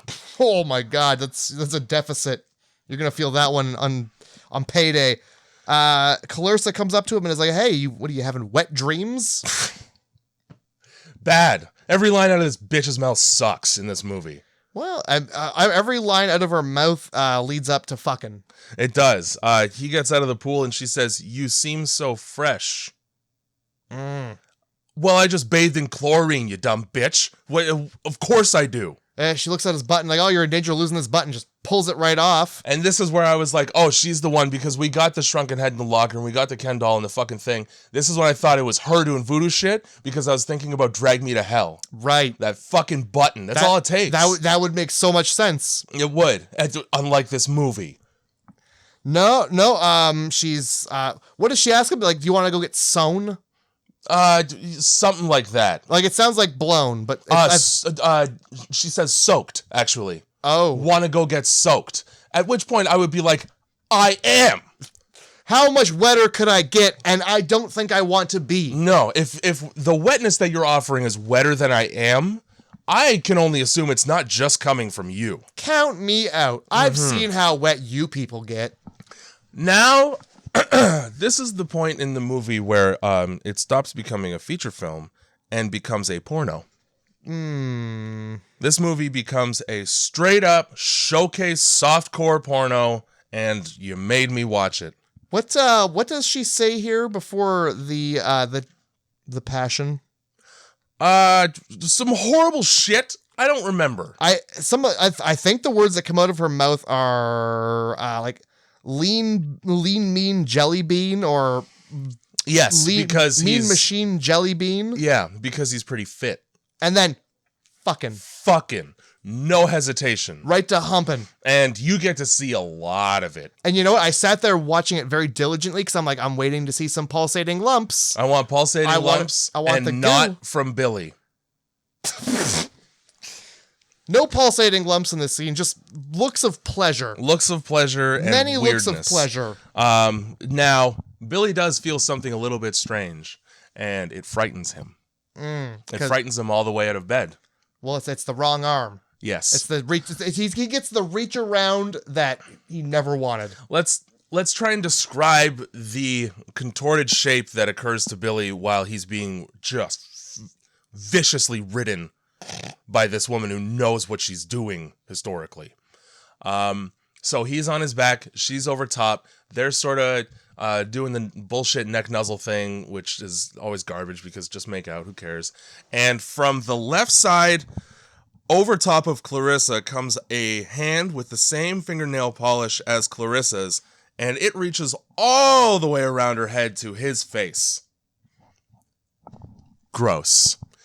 I don't need someone hyperflexible in my life because you're going to get all kinds of joint problems like a corgi later on. And I'm going to have to help you upstairs. Yeah, but you just put them in a box when you're done. That's true. You going somewhere? Put them in a box. Yeah, now you're not going nowhere, bitch. Well, I was thinking like, luggage. Yeah. No, but what you said, sure. No, this is my carry-on. That's the nice thing. You only need one plane ticket and you don't have to check any bags. Exactly. All right, fair enough. Good is good. So when he freaks out, he falls onto the floor and he looks back, and that's when you get to see one half going one way and one half going the other and a blanket in between. Yeah, her front's on her butt. It's not good. It's not a good look. Oh, neither is having a butt on the front. She's like a front butt owl. And then so he gets a fright right out of the bed and he's like, "Hey, okay, never mind. You were just laying in a position." Yeah. Because it seems to be that it seems like he sees things. Snap back. He didn't see that thing. No, he unsaw it. Yeah, it seems like these people can contort their bodies and snap them back like that. This is what I mean. Like, he's not insane because these are things that happen. Yeah, this is definitely happening. But then they fucking disappear. Why and how? Right away? Rubber people. It doesn't explain the worm apple. Well, that we'll chalk up to a need for medication. Okay, I don't. There's no other indication in this entire movie that he's crazy at all until he comes out of the hospital. Jay, look. In this movie, a man's face is it comes out of butt cheeks. From between butt cheeks comes a man's face. Now, why are we putting so much thought into this when a man's face is between butt cheeks? We're gonna say it. Wait, we're gonna say this in like half an hour. We're gonna be talking about this. That's why I hate it. There's nothing for me I just have to describe scenes. It's a roller coaster, Jay. It's a roller coaster. You just enjoy it. Holy shit, dude. Tell me why I'm going up. No, a man's face is coming out of butt cheeks. So after that weirdness, we cut to fucking Shauna and this friend that we now learn is the friend, camped out outside the house, just assuming so hard that they're fucking that she starts crying about it. Well, which you dumped him. Whoops. Yeah, I don't understand. She says, "I think we should see other people," and then okay, let's. Yeah, and the person he sees is a monster person. Yeah. At some point, they're both looking. They're sitting in the car looking at it. They're like, "Oh, there's his Jeep. Oh boy. Oh, who's that? We should leave." Yeah. And who was that? I don't know. It was her mom. Yeah, I'm assuming. Her mom came home. Her mom came home, and we find out that she's got hair pica because all she does is fucking obsess about hair and cough up hairballs. That's her job. Yeah, she comes home with a mitt full of blonde hair, so I'm assuming that somebody doesn't have it anymore. I'm gonna guess it's gonna be his girlfriend. You think it's Shauna's hair? Yeah. Well, that doesn't make any sense because she shows up later on with the blow-up doll. Yeah, but it's just a chunk. And her hair's just fine. But, I mean, it's just a chunk of blonde hair. Why wouldn't you bring up, oh, by the way, that chick that you banged, her mom attacked me. Fine. And a man's face comes out of butt cheeks, Jay. A man's face comes out of butt cheeks. Okay. Yeah. So it's Monster Mom, and she's got a mitt full of extensions. Yeah, and then she throws up a little bit of it. She snatched a weave. It's important for me to call attention to this scene because there's no reason for them to be in the living room on the main floor when they were just in the bedroom, aside from to drink tea. You could do that literally anywhere. And then the mom comes home and interrupts a makeout session, fly unzipped, chest agape. And Clarissa doesn't cover her chest, so her mom just gets to like see the cleave all the way down. And then Billy, unfazed by this Neanderthal mongoloid of a mother this girl has, this fucking Sasquatch mom, reaches out while she's dry heaving up a hairball like my cat did today to shake her hand. What did you expect her to put in that hand? I hope it was a clump of hair. Oh, he gets a mitt full of hair. Otherwise, you're oblivious as shit. How are you trying to shake anybody's hand who needs the Heimlich right now? Oh, why would you shake somebody's hand who is in the middle of throwing up? Hold her hair back. Who looks like that in general? Like, also, yeah, that's a hello from across the room. Yeah. Also, you shake that hand, and you're coming back with one less hand. Oh my god. So yeah, before the mom shows up, Clarissa's pouring the tea. Yeah. And she's like, "Hey, how do you like your tea? Do you like a little cream, a little sugar, or should I pee in it?" Oh, you're a class act, Clarissa. Let's make out. Let's get a shot of piss in there. You know what? Hot shot Since me. you offered. Yeah. Honestly, I don't know. Like, I don't know why the fuck she would ever say that. There's no reason for her to say that. I honestly, legitimate offer. It had to have been.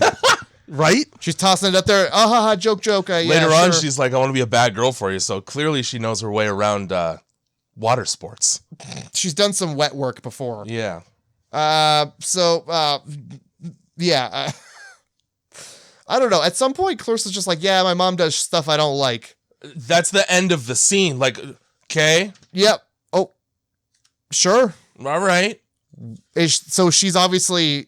You're going to have to elaborate because that really sounds like something I should call somebody about. So here's my issue, okay? I have several, but that's fine. Okay, we're going to address each and every one. We're going to get to the bottom of every issue you've got. Clarissa's mom. Mm-hmm. She is the way she is. That's right.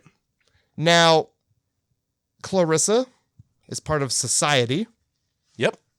And to be in society, you have to be born into society. Yep, that's something that the therapist says when they're discussing the tape earlier in the movie. Something like that. They say it during the orgy as well. The therapist says people are who they are, and some are better than others, and you have to be born into it. Yeah. So this mom. Yeah. My question is, I'm listening to it. now is she part of society? No. Now, are we sure? Because she did cough up a clump of hair, and I believe later in the film, the judge does that as well, because he's like, oh, I'm getting too old for this. That is true. However, she was not present at the orgy until it was over. Well, would you really invite her? I would hope. Hey, You got to be inclusive of people of a different mental standing than yourself. It's not just a mental standing, it's just a trouble standing. Without clunking your head off the ceiling, yes. Because heavy. Oh my god. It's morning. Yeah. And this is when we get the blow-up doll in the passenger seat. Yeah. And inside the mouth of the blow-up doll is another Ken doll, and it's got Billy's name on it, and also the blow-up doll is named Clarissa. Billy's idea, for some fucking reason, is to bring that right to his parents and daughter. Let's discuss what he walks into in that bedroom. You got to keep in mind, during this part at this point in the movie, there has been one joke made with a therapist about incest and something like neuroses or something like that. that Billy says, like, it's a regular family. I don't mind my family. I think I'm adopted. They don't really like me. But it's pretty normal, aside from a little bit of incest here and there. And that's like a joke he tells. What is happening inside the bedroom when Billy walks in with the blow-up doll? Okay. Oh, look. Now, Jay. Mm-hmm. I don't know about the family life of other people. I don't understand. The elite, if you will. Oh, and just anybody else in general. Yeah. I feel like when say, so your family doesn't, if you get the idea your family doesn't like you, right? Right. There's behaviors, there's things that they do that probably give you that idea. And you're smart enough to pick up on that. Right. And that your family might just be cold shouldering you. Yeah.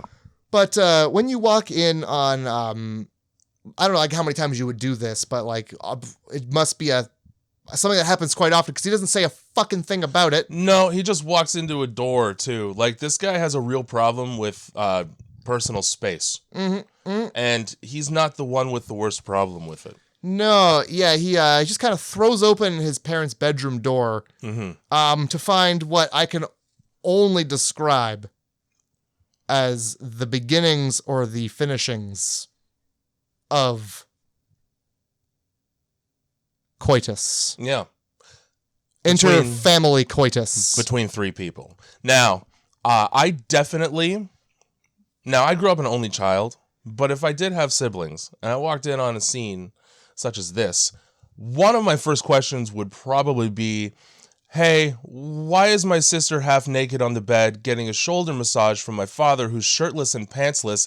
Why is his semi poking into her back? And why has my mom got no top on, just laying down with a face of satisfaction that you only get after you've fucked or had a good steak?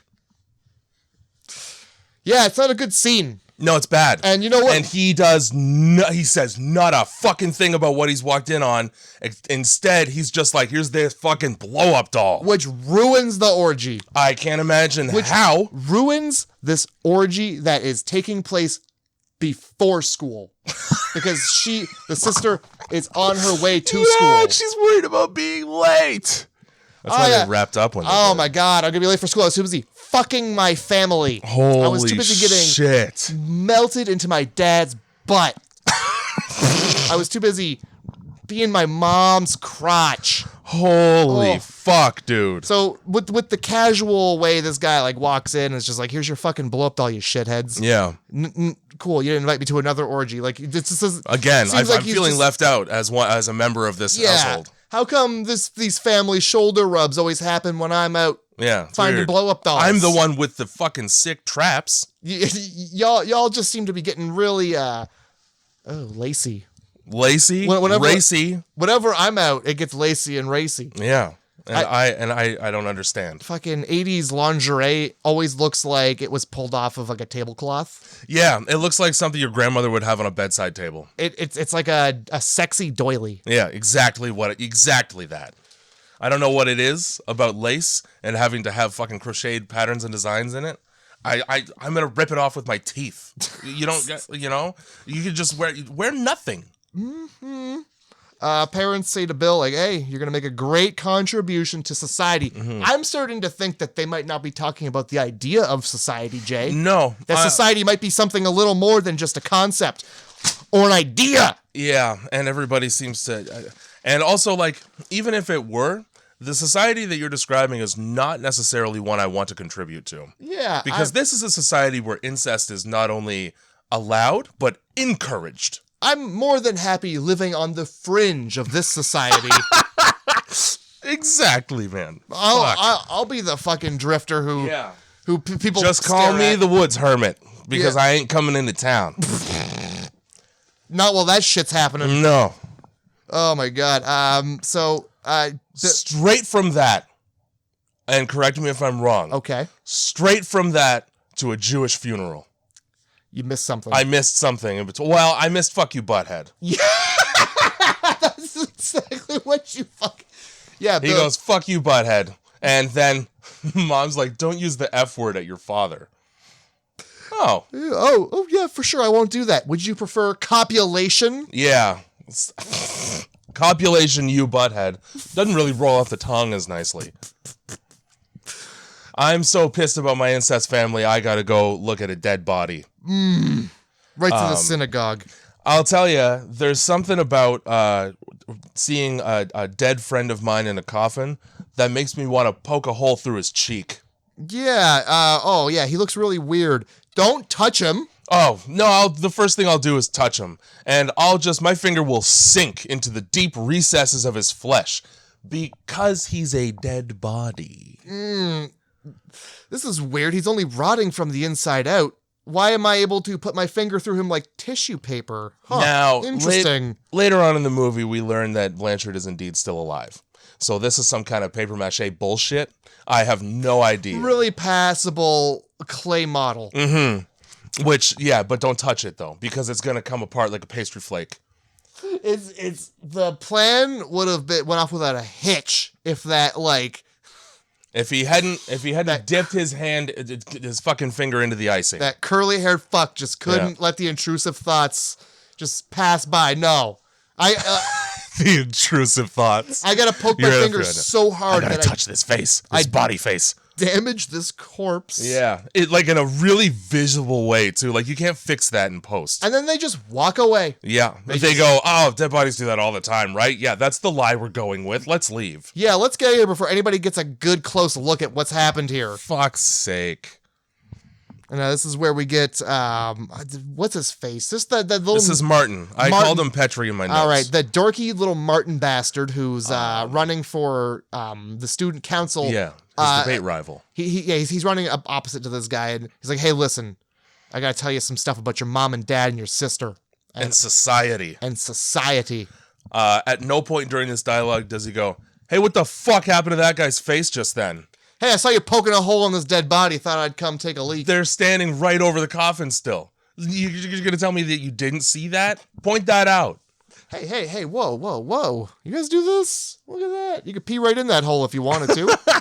Fill this guy up to the brim with piss. My sister Clarissa does that all the time.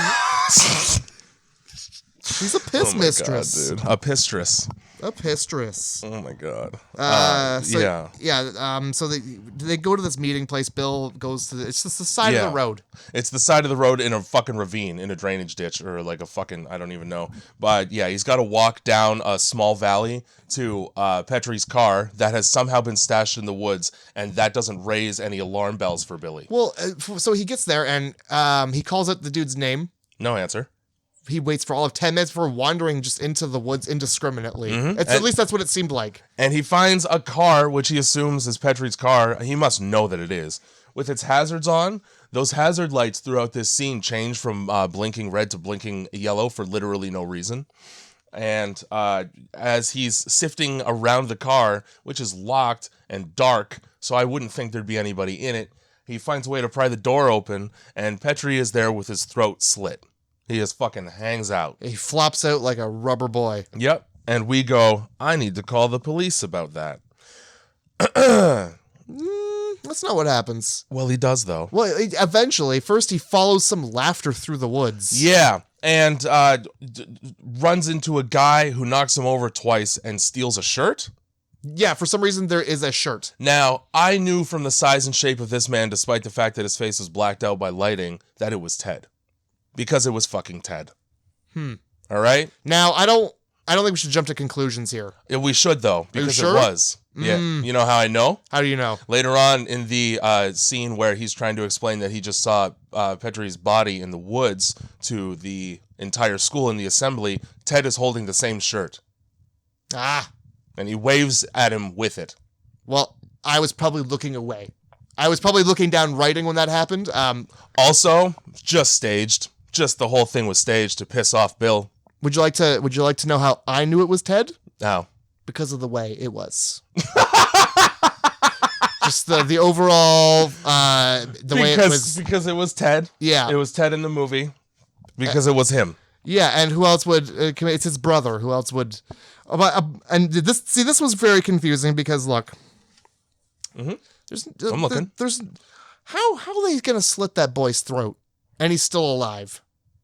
Oh, because they didn't. But he fell out with a bloody slit. Fake. Staged it. Okay, well, Staged it as part of, as we learn later, the hunt. are we sure that they just didn't think about it and just made the scene happen? No, I'm not sure about that. Because like it seems very much like they didn't think it through. Yep.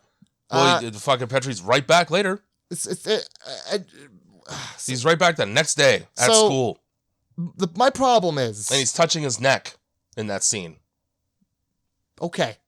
My problem is it seems like throughout this film, people are not a part of society. Right.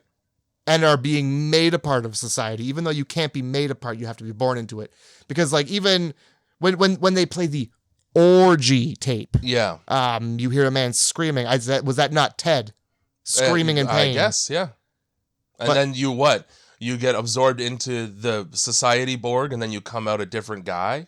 That's in the same body. I don't know. I'm trying to figure it out. Hey man, sure. We're all along for the ride together. There's no figuring it out. That's what I learned, and that's why I'm angry.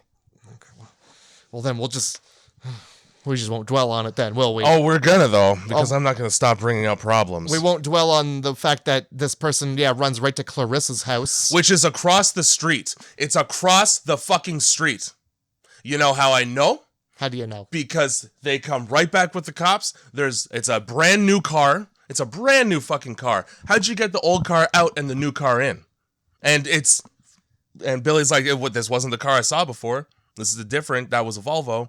And then the cop's like, the next time we encounter each other, it's not going to be as pleasant. Yeah? You just felt my dick up and down. Yeah, I really didn't understand why they frisked them. Because because the cop's in on it. There's like the cop's in on it, but also he's like, what are you hopped up on? I'm going to threaten you with a frisking. Do you very often, when you arrive on the scene of a crime that has been called in by a good Samaritan, assume that when they're very baffled by how it's different than how they just saw it, that they're on drugs even though they're stone cold sober? Is that part of good police work? Sounds like it might be. Apparently it is. It sounds like it might be textbook police work. So I don't, the more I think about it, understand there was no time between when he left the ravine and when he got to Clarissa's house, which led me to believe that she lived across the street from the ravine. Well, he hops a fence. But then I'm at Clarissa's house. I think Ted was just running home. And then even then he's like, hey, I just saw fucking Martin with his throat slit. And she's like, I hope he didn't make a mess. And this is what I mean when fucking people don't ever respond in this movie the way that they should to information. When fucking Blanchard's dead and he's trying to tell his fucking parents and Jenny, they just got smiles on their faces like the goddamn Insidious. Oh, yeah. And they're in the further. What are you going to wear? Oh, to the party? The funeral? To the party. I don't give a fuck about that party. And then, I hope he didn't make a mess. And then Clarissa, after the cops leave, is like, you should come home with me. And then they just sleep in the Jeep instead. Yeah. They sleep in the Jeep instead for literally no reason. That and also the friend Milo follows him. Yeah. And sees the whole thing where they unload the new car and bring in the old one and all that shit. So this society, for all their ability to be one step ahead, seemingly as if they're communicating telepathically with each other, and planning things in order to keep this whole secret society thing under wraps, they, for some reason, overlook an entire curly-haired man who can easily follow them everywhere. He doesn't even turn his headlights off. No. He doesn't even follow that far behind. They fucking... Oh, my God. So, yeah, that happens. Later on in the movie, they sedate Billy and put him in an ambulance and take him to the hospital, and Milo follows them, and he parks 20 feet away from the ambulance in a handicap spot. Not a private investigator, this Milo. No. Just first day on the job, maybe. First day jitters. Got him all turned around. Yeah, I didn't write anything between those two things happening, so I don't even know. I think he just goes home, right? Yeah, he just fucking goes home, doesn't he? Yeah. I believe he just goes home. And then the therapist is there, and he's like, I told you before, I don't like giving you drugs. And they needle him up, and then he gets ambulanced out of there. That's all that happens. Yeah. They take him to this. That's fucking hospital. The hospital, where the hospital that God forgot. Yeah. The hospital. This is worse than the Planet Terror hospital. Yeah, this hospital has the kind of security where this door swings both ways. Billy wakes up strapped to a bed. Is he strapped? Frees himself after 2 pulls. I saw the arm strap. Finds his clothes, throws them on, and just waltzes the fuck out of there. Like he's leaving a Starbucks. Not a single question. None. Almost people basically held the door open for him. While that's happening, Milo arrives at the hospital, just walks in and inquires after a patient, lies to a nurse about being family, and then they lie back and say he's dead. Well, he walks right in. He walks into the same door the ambulance people dropped him off at, which I'm pretty sure is not a thing. I'm pretty sure that's a different door. It is. Because that goes to a place. You can walk into urgent care, but that wasn't an urgent care ambulance trip. That's the ambulance. That was an ICU ambulance trip. So he walks into this hospital, and just to his left is a corpse under a blanket. And he goes, let me see that. That better not be my friend. It's a hospital. There's probably a lot of those. But in the hallway at the front door. Yeah, we're just gonna leave him here. That's where they end up, is right by with the secretary keeping an eye on him. Mm-hmm. This can't make it down to the morgue. We're gonna put this here for now. Fuck's sake. This corpse. Yep. So and now I can't help but notice that you're picking apart this movie. No. What happened to it's a roller coaster. You just let it happen to you, and sometimes a goose flies by and plugs you in the face. Fuck you, butthead. Fuck you, butthead. When, for some reason, when Billy gets out, he's now completely psychologically unhinged. Oh, yeah, he's going full Nicolas Cage. He is, in a big way. They put his Jeep right beside Milo's car. Milo's outside. He didn't see that happen. It's a stealth Jeep. Apparently, it's a stealth Jeep. He gets in and he just goes, Milo, we're going for a ride. I'll follow. Yeah. I will. He's Ghost Rider or fucking Vin Diesel in Fast and the Furious. Oh my god. His friend tries to put it together for him that they're setting him up. They've now he's officially dead on record. He's in the morgue. I'm doing quotation fingers now. And so now he's set up to die. Right. He's off the grid. So I wrote down, what the fuck was the point of taking him to the hospital? That's it? That's the whole thing? Just to have him declared dead? Right on. Cool. Then we make a little pit stop at Clarissa's just to smack her around for no reason. Oh, yeah. Just to smack her the fuck around a couple times. Gets a little rough. She apparently is into it, but he's not, despite he's the one doing it. She gets, I think, one good hit in, and that was a real hit. Because his head did that thing where it snaps back from the recoil. Okay, I missed it. I was too busy being he goes, ooh! He was choking her. Holy shit. It was a good hit. And then she gives him the best piece of advice for the whole movie, which is, don't go home. Oh, okay. And he goes, I'm going to do the opposite of that. That's where they want me. They love it when I'm home. Yeah, they do, but not for the reasons you think. Also, we're going to party hardy? What the fuck?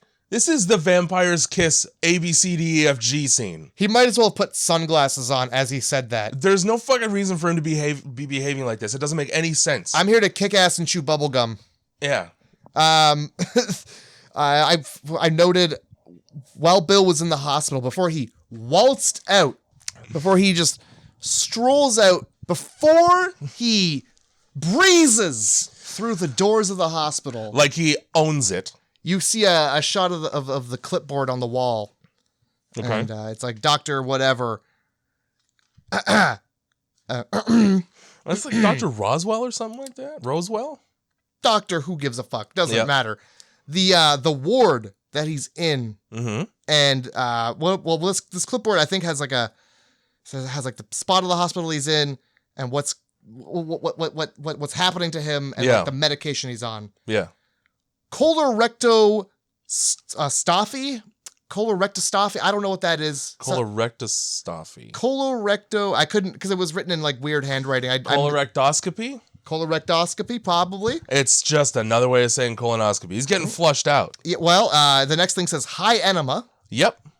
And then he's got 50 milligrams of thorazine. We find out very quickly why he was administered those procedures and drugs. Yes, there is an exam coming. It is. He's in line for an exam. One. Yeah. You turn 18, you're becoming an adult. You got to make sure everything regarding the plumbing is up to code. We'll say.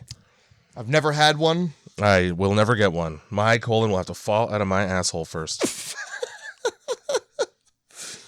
For some reason, Bill goes and like he chokes Clarissa till she comes a little bit. Yeah, she probably does. And then, then he goes home. The one thing on his list of things to do that was not to be done. Yeah, the one thing he should do the least of, and for good reason. When he goes home, he just fucking goes into the kitchen and sculls water, but like he gets more of it on him than he does in him. Oh boy. It's all down the front of his shirt. He must have been real thirsty. What a sloppy boy. Milo follows him home, and, he hangs out in the bushes. He does, I'd say nothing. He does a whole lot of nothing at all. Probably, yeah, I'd say nothing. Mm-hmm. Not a damn thing to help. Mm-hmm. Wrote down why is Billy acting like an insane person for no reason. So at one point during this game of tag that Billy and Milo were playing across the city, when they leave Clarissa's house, Clarissa's mom is inexplicably in the back of Milo's car. Well, she gets obsessed with the curliness of his hair. Oh, wet about it. She's got a thing about hair. And Milo goes, "All right, come with me." Milo has now kidnapped a mentally incompetent adult. He lured her into the car and drove away with the promise of hair. That is felony kidnapping. You can't do that. You gotta let her parents know where she's gonna be. This is where we learn that the nightmare at the beginning of the movie was actually a premonition because it happens again. Yeah. The only addition being water, barely being drank because apparently he doesn't know how to work his mouth properly. At this point, he has the knife. His parents arrive home. You get the vibe that his intention is to kill them. Oh, yeah. Hey, Mom, hey, Dad, I'll have a talk with you. Or with a knife. Yeah. This whole time, there's you can hear whispering and giggling. Yeah, but you can't. Billy, for some reason, doesn't see, nor does he bump into the 30-plus people on the main floor of his house. These people must be so well hid behind every piece of furniture. And also, again, you got that whisper-quiet hardwood floor. Oh, yeah. Laminate tile, probably. Yeah, it sucks that these people can't keep their goddamn mouths shut. No. Spoil the surprise. Yeah. He's in for the worst surprise party he's ever been privy to. Yeah. You know that when the dog catcher neck thing comes out. Yeah. The dog catcher steel neck hoop. Oh, this isn't the kind of birthday party I was expecting. Yeah, this is the opposite of a surprise party. This is an unprized party. And this is where you get the expository explanation of everything. We have been here for as long as you have. Aliens. Nope, not aliens. Don't worry, we're not aliens. Aliens. Really liked that there's no reason for him to say aliens, let alone twice. Yeah. Because he just goes, whatever, he just says fucking filthy aliens, and then, okay, racist, but... then the guy, it's the therapist speaking, and he goes, no aliens. We're just the rich, and we're creepy creatures. We're creepy crawlies, and we eat the poor. They say it's like a product of good breeding or something like that. Yeah, sure. So incest, which is prominently displayed throughout the movie, so it just makes sense. It certainly fucking does. And so I was super underwhelmed. I was like, okay, it's just gross monsters that eat poor people. So it is a Goosebumps episode. Yeah, it's exactly what I'm saying. It's like Arl Stein wrote this, and then he was Yeah. like, "Oh my god, this can't go in a book. This can't be a children's book." At this point, I begin to question Clarissa's motivation for trying to save him, because she's clearly won. She's part of the society, and yet I guess he's just fucking got the best dick. He's just got the greatest fucking dick she's ever had. You know and how it's like, I can't suck that dick off because I want to suck that dick off. you know how guys brag about like turning gay ladies straight? Yeah. That, Okay. but That's what happened. it makes you not want to suck his dick Oh, right off. right. It turns you uncreatured. Not just a little bit, not all the way off. He's got the You magic know? stick. Yeah. You know, you're gonna get hit once, you're gonna get hit twice. I think she only got hit once, maybe twice. It depends on whether or not her mom left. Yeah, we all know the 50 Cent song. Okay, fine. I thought we were gonna have a little fun. I think I had that CD when I was a kid. I vaguely remember delivering newspapers and blasting it on a CD Walkman. Fuck yeah. You know? Fuck yeah. I didn't realize you were so hard. Yeah, I am. This is when we learn that Blanchard is actually still alive, and he's been carted in as the appetizer, as the amuse-bouche of the evening. Because he's not in the best shape of his life. No, and we want to save the good cuts for the entree. Yeah. During the hospital scene as well, the dude wakes up and he sees, and it's like a bunch of doctors working on Blanchard. And I don't know if it's behind a curtain. It could be a hallucination. I don't know. He pulls the curtain down and it's not there. Fucking be clear about what's a hallucination and what isn't, for the love of God. Because you're like, oh, a hallucination, but then he is alive. Yes. So was it or wasn't? Movie. Mm-hmm. Make up your mind. Make up your mind. Make up your goddamn mind. Pick one, you know? At this point, Billy gets to bear witness to what is in store for him for the evening. Yes. A lot of pointless speeches with stupid shit I didn't care about from the judge. He keeps smoking a fucking unlit cigar the whole time. It's not lit. There's no smoke, and it pissed me off. It's just fat, stuffy businessman chewing on a big brown dick. All right? Yeah, this judge guy, I'm gonna go out on a limb here. I fucking hate. He's my least favorite character. There's no reason for him to, like, I don't understand his purpose. I guess he's just like the elder of the group of society here. Yeah. I mean, like, yeah, he's either the elder or he's in charge, or he's like the. I'll tell you what he's in charge of, and it's being fucking creepy as shit. Around people way too young for him to be creepy to. He's just talking about Jenny's tits and fucking just, they're really filled out in her 18. I don't like that. I didn't like it. I think it was like the therapist too, who was like just running his hands over her boobs, being like, "Yeah, this is good, huh?" Yeah. And then the parents are like, "Yeah, we derive a lot of pleasure from her as well." Yeah. We definitely. She's a good breeding stock. Yuck. So Blanchard gets brought out, and I mean, why don't you enlighten the folks as to what happens to Blanchard? Blanchard? Well, he becomes the life of the party in a real way. Yeah. So they bring Blanchard in because he's just so popular. Mm-hmm. And, they lay him down. And, this is when everybody gets naked. In a hurry. I've never seen a group of old people get so naked so fast. The interesting thing about the fact that they're getting naked is that given what they do to Blanchard, they could have left their clothes on. It's all sucking the flesh off your bones with my mouth. Assimilating your flesh into my flesh, like I touched plutonium with my lips, and now they're melted like Quentin Tarantino's dick in Planet Terror. But it wouldn't be an orgy if they had their clothes on, Jay. Later on, the fucking the mouth things, like the prosthetics for the proboscises, mouths, they're no longer attached, and they're just hanging below these people's bottom jaws, wiggling around. Ew. And then it's judge time now. I'm just going to skip right ahead to judge time. In the meantime, Jenny and Billy's mom, Billy is just on the floor watching all this happen, by the way. Ted comes over and goes, "Yeah, this is going to happen to you too." Produces a fucking monstrous tongue and licks his face. Oh, yeah. I think at some point his mom's like, "Yeah, I'm not your mom. This isn't your dad either." You're totally adopted. We bred you for this. We raised you to be this. Like, fucking Kobe beef. Like, Kobe boy. The only time that somebody would be ecstatic to learn that they were indeed adopted. Oh, yeah. Thank God I'm not a horrific spiderweb person. During Blanchard's KY jelly experience here, this goo experience, there's a guy behind him with his hand in his neck folds, just wiggling it.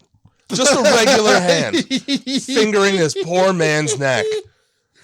Oh, he's getting like it badly too. He's getting it from both sides. Yeah, dude. Oh, he's just getting like sucked on by strangers. Like that's your today. Yeah. Today, your job is getting sucked on by strangers. Yeah, and it's gonna be for a while too because this is our money shot. Yeah, this is gonna be a good 3 hours of these old people just sucking. Yeah, Jenny's mom, Jenny and Bill's mom, decides that she's done sucking and she's ready to do some fucking. Oh, they break off and form their own little party. Yeah, they do upstairs in privacy. This is all happening in their house, by the way. It is. Yeah, this is a lot of cleanup. Now, Judge. Oh my God, the judge describes what they have in store for them as a double header. Yeah, I hate that. Two people. Hate that phrasing. Should be calling it a double asser, given what happens next. Ugh. Judge. So Blanchard is already not a small man. And as part of this orgy, he's become larger slowly over time. So the judge crawls up this mass, this wad, if you will, gets right in Blanchard's face as he is just writhing in pain and anguish, pulls that wet cigar out of his mouth, and says, "Now let's get to the bottom of this." And then he does. He gets from the bottom all the way to the top. Started from the bottom, now we're here, in the mouth, with my whole arm. And somebody is filming this with a big old camera and chuckling like a hillbilly. Therapist. You know how I know? Joker smile. Oh, yeah. He's got like a Joker smile from sucking. Yeah, I guess it's from sucking. So the way that, now, we glossed over the fact that this particular act in the orgy has a name. Oh, yeah. And that name... It's got a fucking name for sure. ...is shunting. I need you to know that I looked up the definition of the word shunt. Oh, it's got nothing to do with sticking your fist up someone's ass and out their mouth. And then Not grabbing quite. their head and pulling it back in. Yeah, It's got nothing to do with that. No, yeah, it's a little different. It's kind of a different... Yeah, no. To shunt something as a verb means to mechanically move it aside, like with a railroad track. You know how you change one fucking track to another? Mm-hmm. That's shunting. Well, there's no asses or mouths on a railroad. Medically, it's a tube that for moving fluid. Yeah. There's plenty of fluid, but I don't think... Jay, if you're telling me this film doesn't have fluid... That's not what I'm telling you. I think people were up to their ankles in various fluids. I mean, probably literally on set they were. Apparently on set during this scene, they just put a sign on the door that said, "Abandon all hope, ye who enter here." Yeah, I fucking read that on the trivia page too, and I find that hilarious. Clarissa decides that Billy's not worth sacrificing because that dick's just too good, and she wants a second shot at it. And undoes him from the fucking dog catcher tie. And I don't understand why, first of all, they keep her around when she's clearly sour about it. Like, she wants nothing to do with this fucking orgy. She doesn't even get naked. No, they just bring her into the fold and make her watch. Yeah. She has now freed a prisoner, and nobody notices. And he gets like 20 feet. Before he gets grabbed, and then he frees himself from that grip. It's weird that these monsters are capable of shapeshifting, but they stay as people when there's a reason to shapeshift. And then he runs upstairs where nobody but the therapist sees him go. Yeah, he even I think he calls for help, but people are too busy shunting. Yeah, there's plenty of shunting going on. Shunting. What does the judge say? He says something about someone being like champion of the shunt. Yeah. Or no. Oh, what does he say? It's He something. says, "We love the hunt and we love the shunt," I believe. Yeah. Oh, yeah. He loves the thrill of the hunt and Yeah. the taste of the shunt. There it is. I don't know why you're eating that. Look at where the Jay. Do I need to describe to you what they did to that? They sucked him clean off Yeah, they did. with their proboscis mouths. So, we go upstairs where, the therapist can't get a goddamn hand on anybody. So he turns into larger ones. Yeah, can I give you a hand? I don't know why the hand is like a. It was either the devil horns, or he was like a flicking. I want to say it was the devil horns. I don't understand why it was that. Or like, when you're trying to do a shadow puppet and you do a dog. Yeah. It's kind of like that. So his head becomes a giant one of those, and then his hand just also becomes one. And he reaches out, and fucking Billy's like, nah, fuck this. I'm going into my parents' room because apparently I didn't learn from the last time I did that. And, this time, you would hope, if you were ever going to learn to knock, this would be the lesson you learn. Yeah, right now. Because behind that door, we'll start with Mom. Well, Mom's not right. No, there's something going on with Mom's feet. They're not the same as they once were. She looks an awful lot like, an ape. Yep. She's very ape-like these days. Got some hairy knees. Yes, all of these things. Billy decides he doesn't like that image too much, so he walks over to the side a little bit. And from under a blanket, Matthew, what appears? Well, I think it's some of Dad. It is definitely some of him. Yeah, I think Mama's dad now. I think Mom's lower is Dad's upper, and Dad's just lower now. Dad's just 100% lower. Because his face is in his asshole. And that's a separate part of this whole being. His face is sealed to his cheeks somehow, and he goes, I guess I am a butthead. And then he makes a fart sound. Yeah, I refuse to point that out. I was leaving it for you to do. Oh my God, he makes 2 fart sounds, and before you realize that he's a butt, you're like, oh, that's funny. He's a butt! Yes, he is. He's a butt making fart sounds, and he's doing it for fun. Because the butt is bent forward, so all you get is ass and knee ditch, and then the bottoms of feet. Just enough time for Mom to get up out of the bed, and this is when we learn that it's Mom on top, but it's Jenny on the bottom. Yeah, it's not a good look when your daughter's head is your crotch. Yeah. And she asks if you've got any fantasies to indulge in, because now would be the time. Oedipal fantasies. When her face is her mom's crotch. Yeah. Oedipal fantasies. Edible, does that include all of the family, or is that just Mom? Oedipus is just Mom. I think this is... technically Jenny is also Mom. So it's all. I think everybody's a little bit of Mom at this point. Dad's hands and arms are now Mom's legs. And we just do a weird gyration. Now, rightfully so, Billy now leaves this area. Because honestly, I'd rather get sucked to death than have to look at that more. So that's fine with me. It's interesting that this is what his family considers to be like, oh, we're just going to go... It's pleasure. It's going to be good. Normal. This is the pleasure we derive is... Fucking Hellraiser over here. Is putting all of our bits together and just mishmashing. Yeah, really just breaking the squares off of the Rubik's Cube. Like, look, call me old-fashioned. I just jerk off. I don't need all this. I just jerk off with my mom and dad. Call me old-fashioned. I just don't see the need to be my dad's ass. Holy fuck. So yeah, like a horrible ambulance chaser, the therapist is just waiting outside of this room. Just, dog collar outstretched, ready for time. The door containing the shunt time, if you will. Don't say shunt. Shunt it right in. Well, yeah. So down we go. We go downstairs where the judge has become goo, but still smoking a cigarette. Yes. He's just a fucking pile. That's the only way that you can know that it's the judge. It is, because otherwise it's just radioactive waste in a clump on the ground. Hey, The cigar stays in during the shunt. Yeah, well, I mean, you need something to puff on. They all sort of disappear downward into Borg. Yeah, in between the couches. I would say what's happening around right now is a Power Ranger villain level orgy. Yeah, I wanted to let you know that I wrote down Assy McGee in my notes when Dad showed up. I fucking love Assy McGee. That was such a exactly good show. What it reminded me of right away.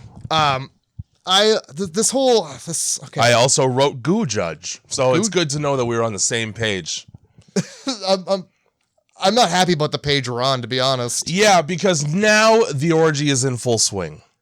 Full swing is a great way to put it, because there are movements I'm not quite sure what they are. Human beings can't naturally make them. And scored by circus music. I would say this is a fucking clown show. It's a Kevin MacLeod and Compotech fucking, that's a banger. Horrible. Not enough budget to make everyone weird looking, so there's just some regular people milling about, like walking around, participating with one hand or another. So there's like a regular ass couple making out. It was like, we ran out of prosthetics in KY. I'm sorry we used it all. It's super fucking slippery. You know what? For the best, really. I didn't want to be the bobbing knob amongst the tits. Yeah. There's one that's just a foot. It's just a foot on a rib cage. It's a foot just sticking out. Just a fucking dirty old foot. Billy decides that his way out of this mess is to try and fist fight Ted to the death. Because it turns into a kind of fist fight. During this... Fists are involved. Yeah, and there is fighting. At this point, I think it's the therapist says, "What is this, a slave revolt?" Yikes. We're gonna get right off that topic. I would have chosen a different comparison at this juncture. Yeah, we're gonna Well, we didn't hear that. Nobody heard that. So we get like the judge being an announcer about this fucking cage fight to the death here. Here's my big problem, right? Ted's obviously muscular and he's beating the shit out of Bill. Bill's clothed. Ted's dick and balls are almost right out. Go for that. Go right for those and rip them off. Stretch them out like fucking Mr. Fantastic, because that's probably what would happen. I just go for don't get knocked against the wall like an asshole. And then, let me tell you, I don't understand how this happens. I don't understand even remotely at all how this happens. Ted goes, enough of this whatever the fuck bullshit that he says, and says it's shunting time, or something to the tune of that. And then he begins to ready his fist to shunt. Billy decides, well, I can do better than just a whistle. And grabs that wrist and twists it like fucking Gumby's arm, back and forth. And then he goes, oh, there's going to be some shunting, but I'll be administering it. Where did he get that fucking strength from? Why is Billy suddenly a creature capable of turning a man inside out from the inside? There's literally no explanation as to how he's able to do that. It's the spinach. He had a spinach that day. Now, feel free to let me know if I glossed over anything important there. Yeah, okay. So, I just wanted to get to that point because I really wanted to make it. It doesn't make any fucking sense that Ted's the one that gets shunted. Yeah, the only thing you really missed was the friend shows up. Oh, yeah, Milo shows up. And he gets touched by a little hand in his face. There's like a little rubber hand touching his face, and he smacks it away. Right. So earlier on in the movie, Milo's creeping around in this. He's got this fucking Clarissa's mom in tow, and there's the cop from earlier who's patrolling the area. And he goes, this is fucking off limits. This is a private party. And so Milo rips his police hat off and just goes, look, Mrs. Carlisle, which I'm pretty sure is Clarissa's last name, hair. And then she goes to fucking town on that man in a bush. She snatches his wig clean off his head. Which it is. It is a hairpiece. And she looks disappointed by that. So she returns inside the party, not returns, but goes inside the party for more hair. Ostensibly. Hey, you gotta get it. Yep. When you need it, you need it. So yeah, that's when the tables turn on this fight between Ted and Bill. Yeah, Ted tries to give Bill a smooch, which is like him trying to do the melding. Yeah. And fuck, I forgot about his fucking wibbly wobbly mouth. Yeah. Holy shit, his mouth. The second the tables are turned, he becomes like an anteater with a rubber mouth. Dude, and it gets pulled off and he's just like... Hated that noise, I think, the most. Oh, yeah. So, and his fucking tongue just jiggling around in there. Oh my God, dude. Bill grabs his arm, rubber arm, just bends it back as he's trying to smooch him to death. Yeah. And this is where Bill graduates to become the, let's say, head of the proctology department. I'll be administering the colorectoscopy today. You might even say he goes deeper than elbow. Yes. Given that Ted is taller than Bill would have to have put his head in there in order to reach that far up. Bill was up to his shoulder in Ted. At least. Yeah. And I love when he grabs him. It's like a thumb out of the top of the mouth and then both eyes. And then he just grabs with those 3 fingers and just pulls in. He's like turning a bowling ball inside out. Yes. I really enjoyed just like it. First of all, it's Ted's head. Cut to obvious puppet that looks nothing like Ted. Oh yeah, fuck yeah. Just having its eyeballs pushed through the sockets. Yep. And as well, effects roll, they're often the best. When Bill's got that long, or when Ted's got the long face from smooching. Yeah. He like pulls it back and it's just like dangling there. He was one of the guys that had the fucking wibbly wobbly ass proboscis hanging, making that awful noise, and then it like the camera goes behind Bill's head and there's a cut. Where he goes from having the rubber mouth back to the regular mouth. I glossed over that because I was going to get too pissed if I paid too much attention to it. They tried their best. Yeah. And then Bill, well, he grabs what he can from the inside and he pulls. He does. He pulls it through. And he gets all those ins out. Mm-hmm. Real well. And you're going to notice on the inside, plenty of worms in there. Yeah. Lots and lots of worms and slugs. Well, it turns out that they've just been eating worms. Yeah. I don't know. At one point, there was another plate of worms at the party. Yep, there was. That's right. I don't know. I don't know. The same way. They never explained this need to eat worms. Seems like they're eating just quite enough with all the shunting that's going around. Also, I don't think you need to shunt. There's worms. You guys are living. Hey. You're subsisting. The point is, it takes 17 years for you to prepare a shunting victim. Maybe change your diet. Yeah. That's a lot of waiting, dude. Why do they gotta mature? I won't even wait like an hour for my food without getting pissed. You know how many kids you can probably shunt in the meantime? Probably so many. Just grab some. Ugh. Grab some off the beach. Anyway, this movie ends really fucking abruptly. Pretty much Milo, Clarissa, and Billy all get together and they just fuck right off in the Jeep. With a little to no resistance. The dad shows up for a second and he just gets punched in the face. Oh yeah, right, because when they get Billy finally for the shunting, he goes back upstairs and is like, hey guys, you're gonna want to come down here and see this. And the parents are like, we're changing. And he's like, oh. Into what? Great. Yeah, again, Batman cartoon level. Yeah. Yeah, and then like it was a lot of the scene from fucking Requiem for a Dream where it's all like it's Jennifer Connelly going ass to ass. So it's the same thing during this fight. It's just like, yeah, shunt him,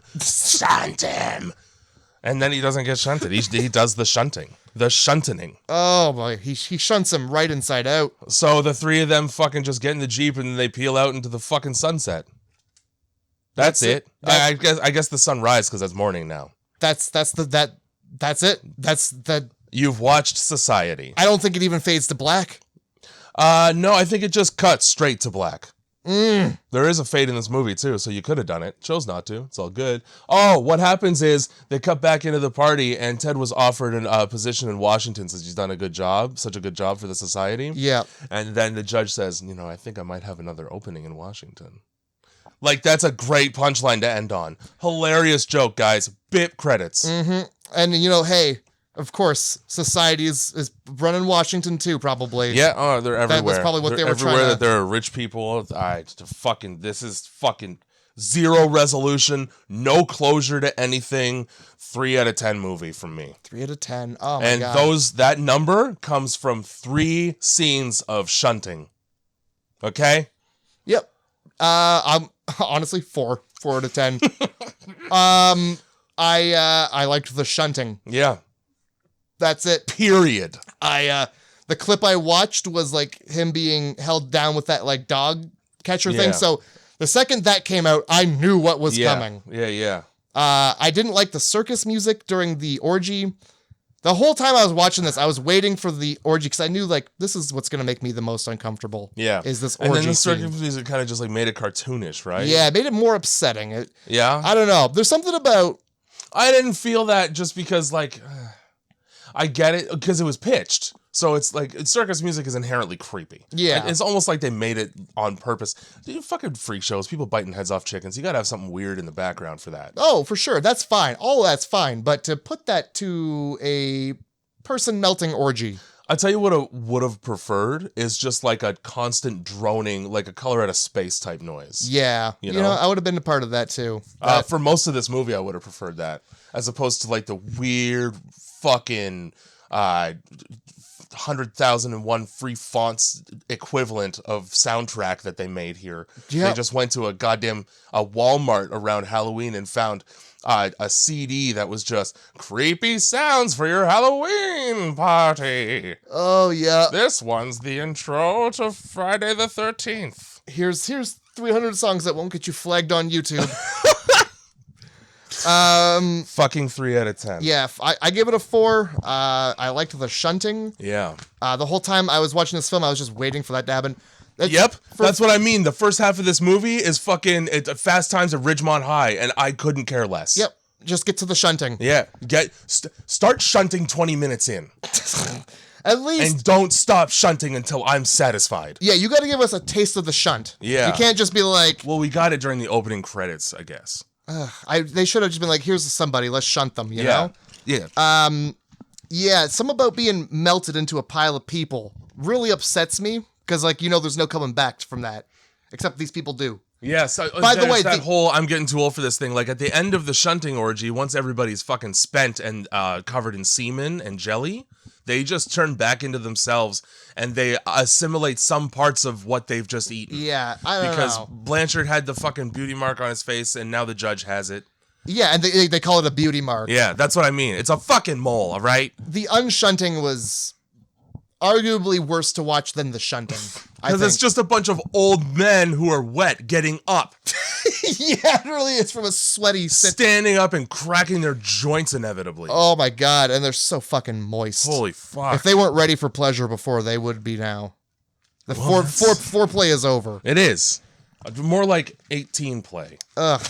All right. That's society, guys. That's that gooey movie. And as a result of my pure rage for having to watch this, I actually brought movies today Oh, good.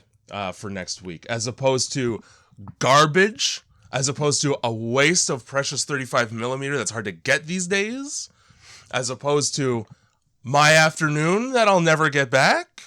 I brought movies to watch. I'm sorry. There are 3 options for you for the movie this week. The themes are as follows: Secret Society Sacrifice. I can't even read my own handwriting. Group of Shape-Shifting Creatures. Okay. And Adopted Son. Okay. I have gotten away from body horror here. Mm-hmm. That is important to note. You're not going to see a gooey movie. You may see a movie from the 80s, but it's not going to be gooey. So what are the options again? We have Secret Society Sacrifice. Okay. I think I know that one. We have Group of Shape-Shifting Creatures. Okay. And we have Adopted Son.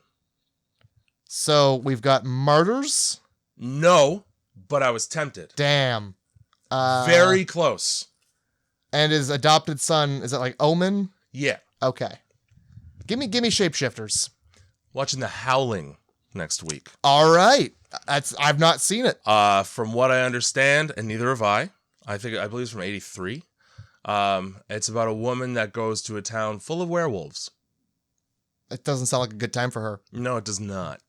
Apparently it's very good though. So here we are. Wow. Stoked to watch a movie I haven't seen. For Secret Society Sacrifice, Martyrs was my second pick, but I realized that the one that I picked falls into this category. It was Get Out. Oh, okay. That would have been all right. Yeah. And for The Omen, it would have been the 2006 one with Julia Stiles in it. Okay. Because there's a scene where a guy gets his head cut off by a blacksmith's storefront sign, and it's fantastic. Ooh, I like it. I brought the heat. You did. I mean, at least for the two. I'm pretty sure I brought the heat for the one that you actually picked. Here's hoping. You really. I hope you made up for the stinker. Mm-hmm. I'd like to apologize for the stinker, everybody. I've seen The Howling Around, and I've heard good things where I've seen it. Okay. All right. It was either that or Ginger Snaps. And to be honest, I wanted more than one werewolf. Me too, honestly. Yeah. If you're going to give me a werewolf movie, Give me a couple of them, right? Oh boy. What was it? A Wolf in London or something? Sure, whatever. Yeah. Give me wolves. Yeah. Give me werewolves everywhere. How about werewolves in England? All of it. The other one I was thinking of for shape-shifting creatures was 30 Days of Night, but then I realized they don't actually shape-shift. They're just vampires all the time. Oh. Yeah. Yeah. Right.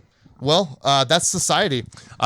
You're welcome, everyone who listened, because if you had any inclination that maybe this movie was worth watching, I could do you a solid right now and tell you, it's not.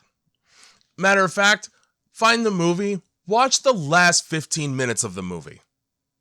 Honestly, it's where it picks up. Find the part where, Bill goes home to confront his parents. Start there. Yeah, save yourself a lot of time. Yeah. And it's not like there's any story that's necessary for you to get to that point. Yeah, you could just watch that and fuck the rest. All you gotta know is Ted is champion of the shunt. Yeah. And that's it. Shunt champion. As well, the hospital is from Halloween 2. So there's. Oh, right on. Cool. That's the other thing you gotta know. Yeah. Sick. Oh, that's the film. Yeah, man. And that's the podcast. I feel unsettled and a little slimy. I'm gonna go home and stone myself into a memory lapse about it. I'm really gonna try and force myself to forget. Yeah, that's smart. You got anything you want to end the podcast with? Thrill of the hunt. Taste of the shunt.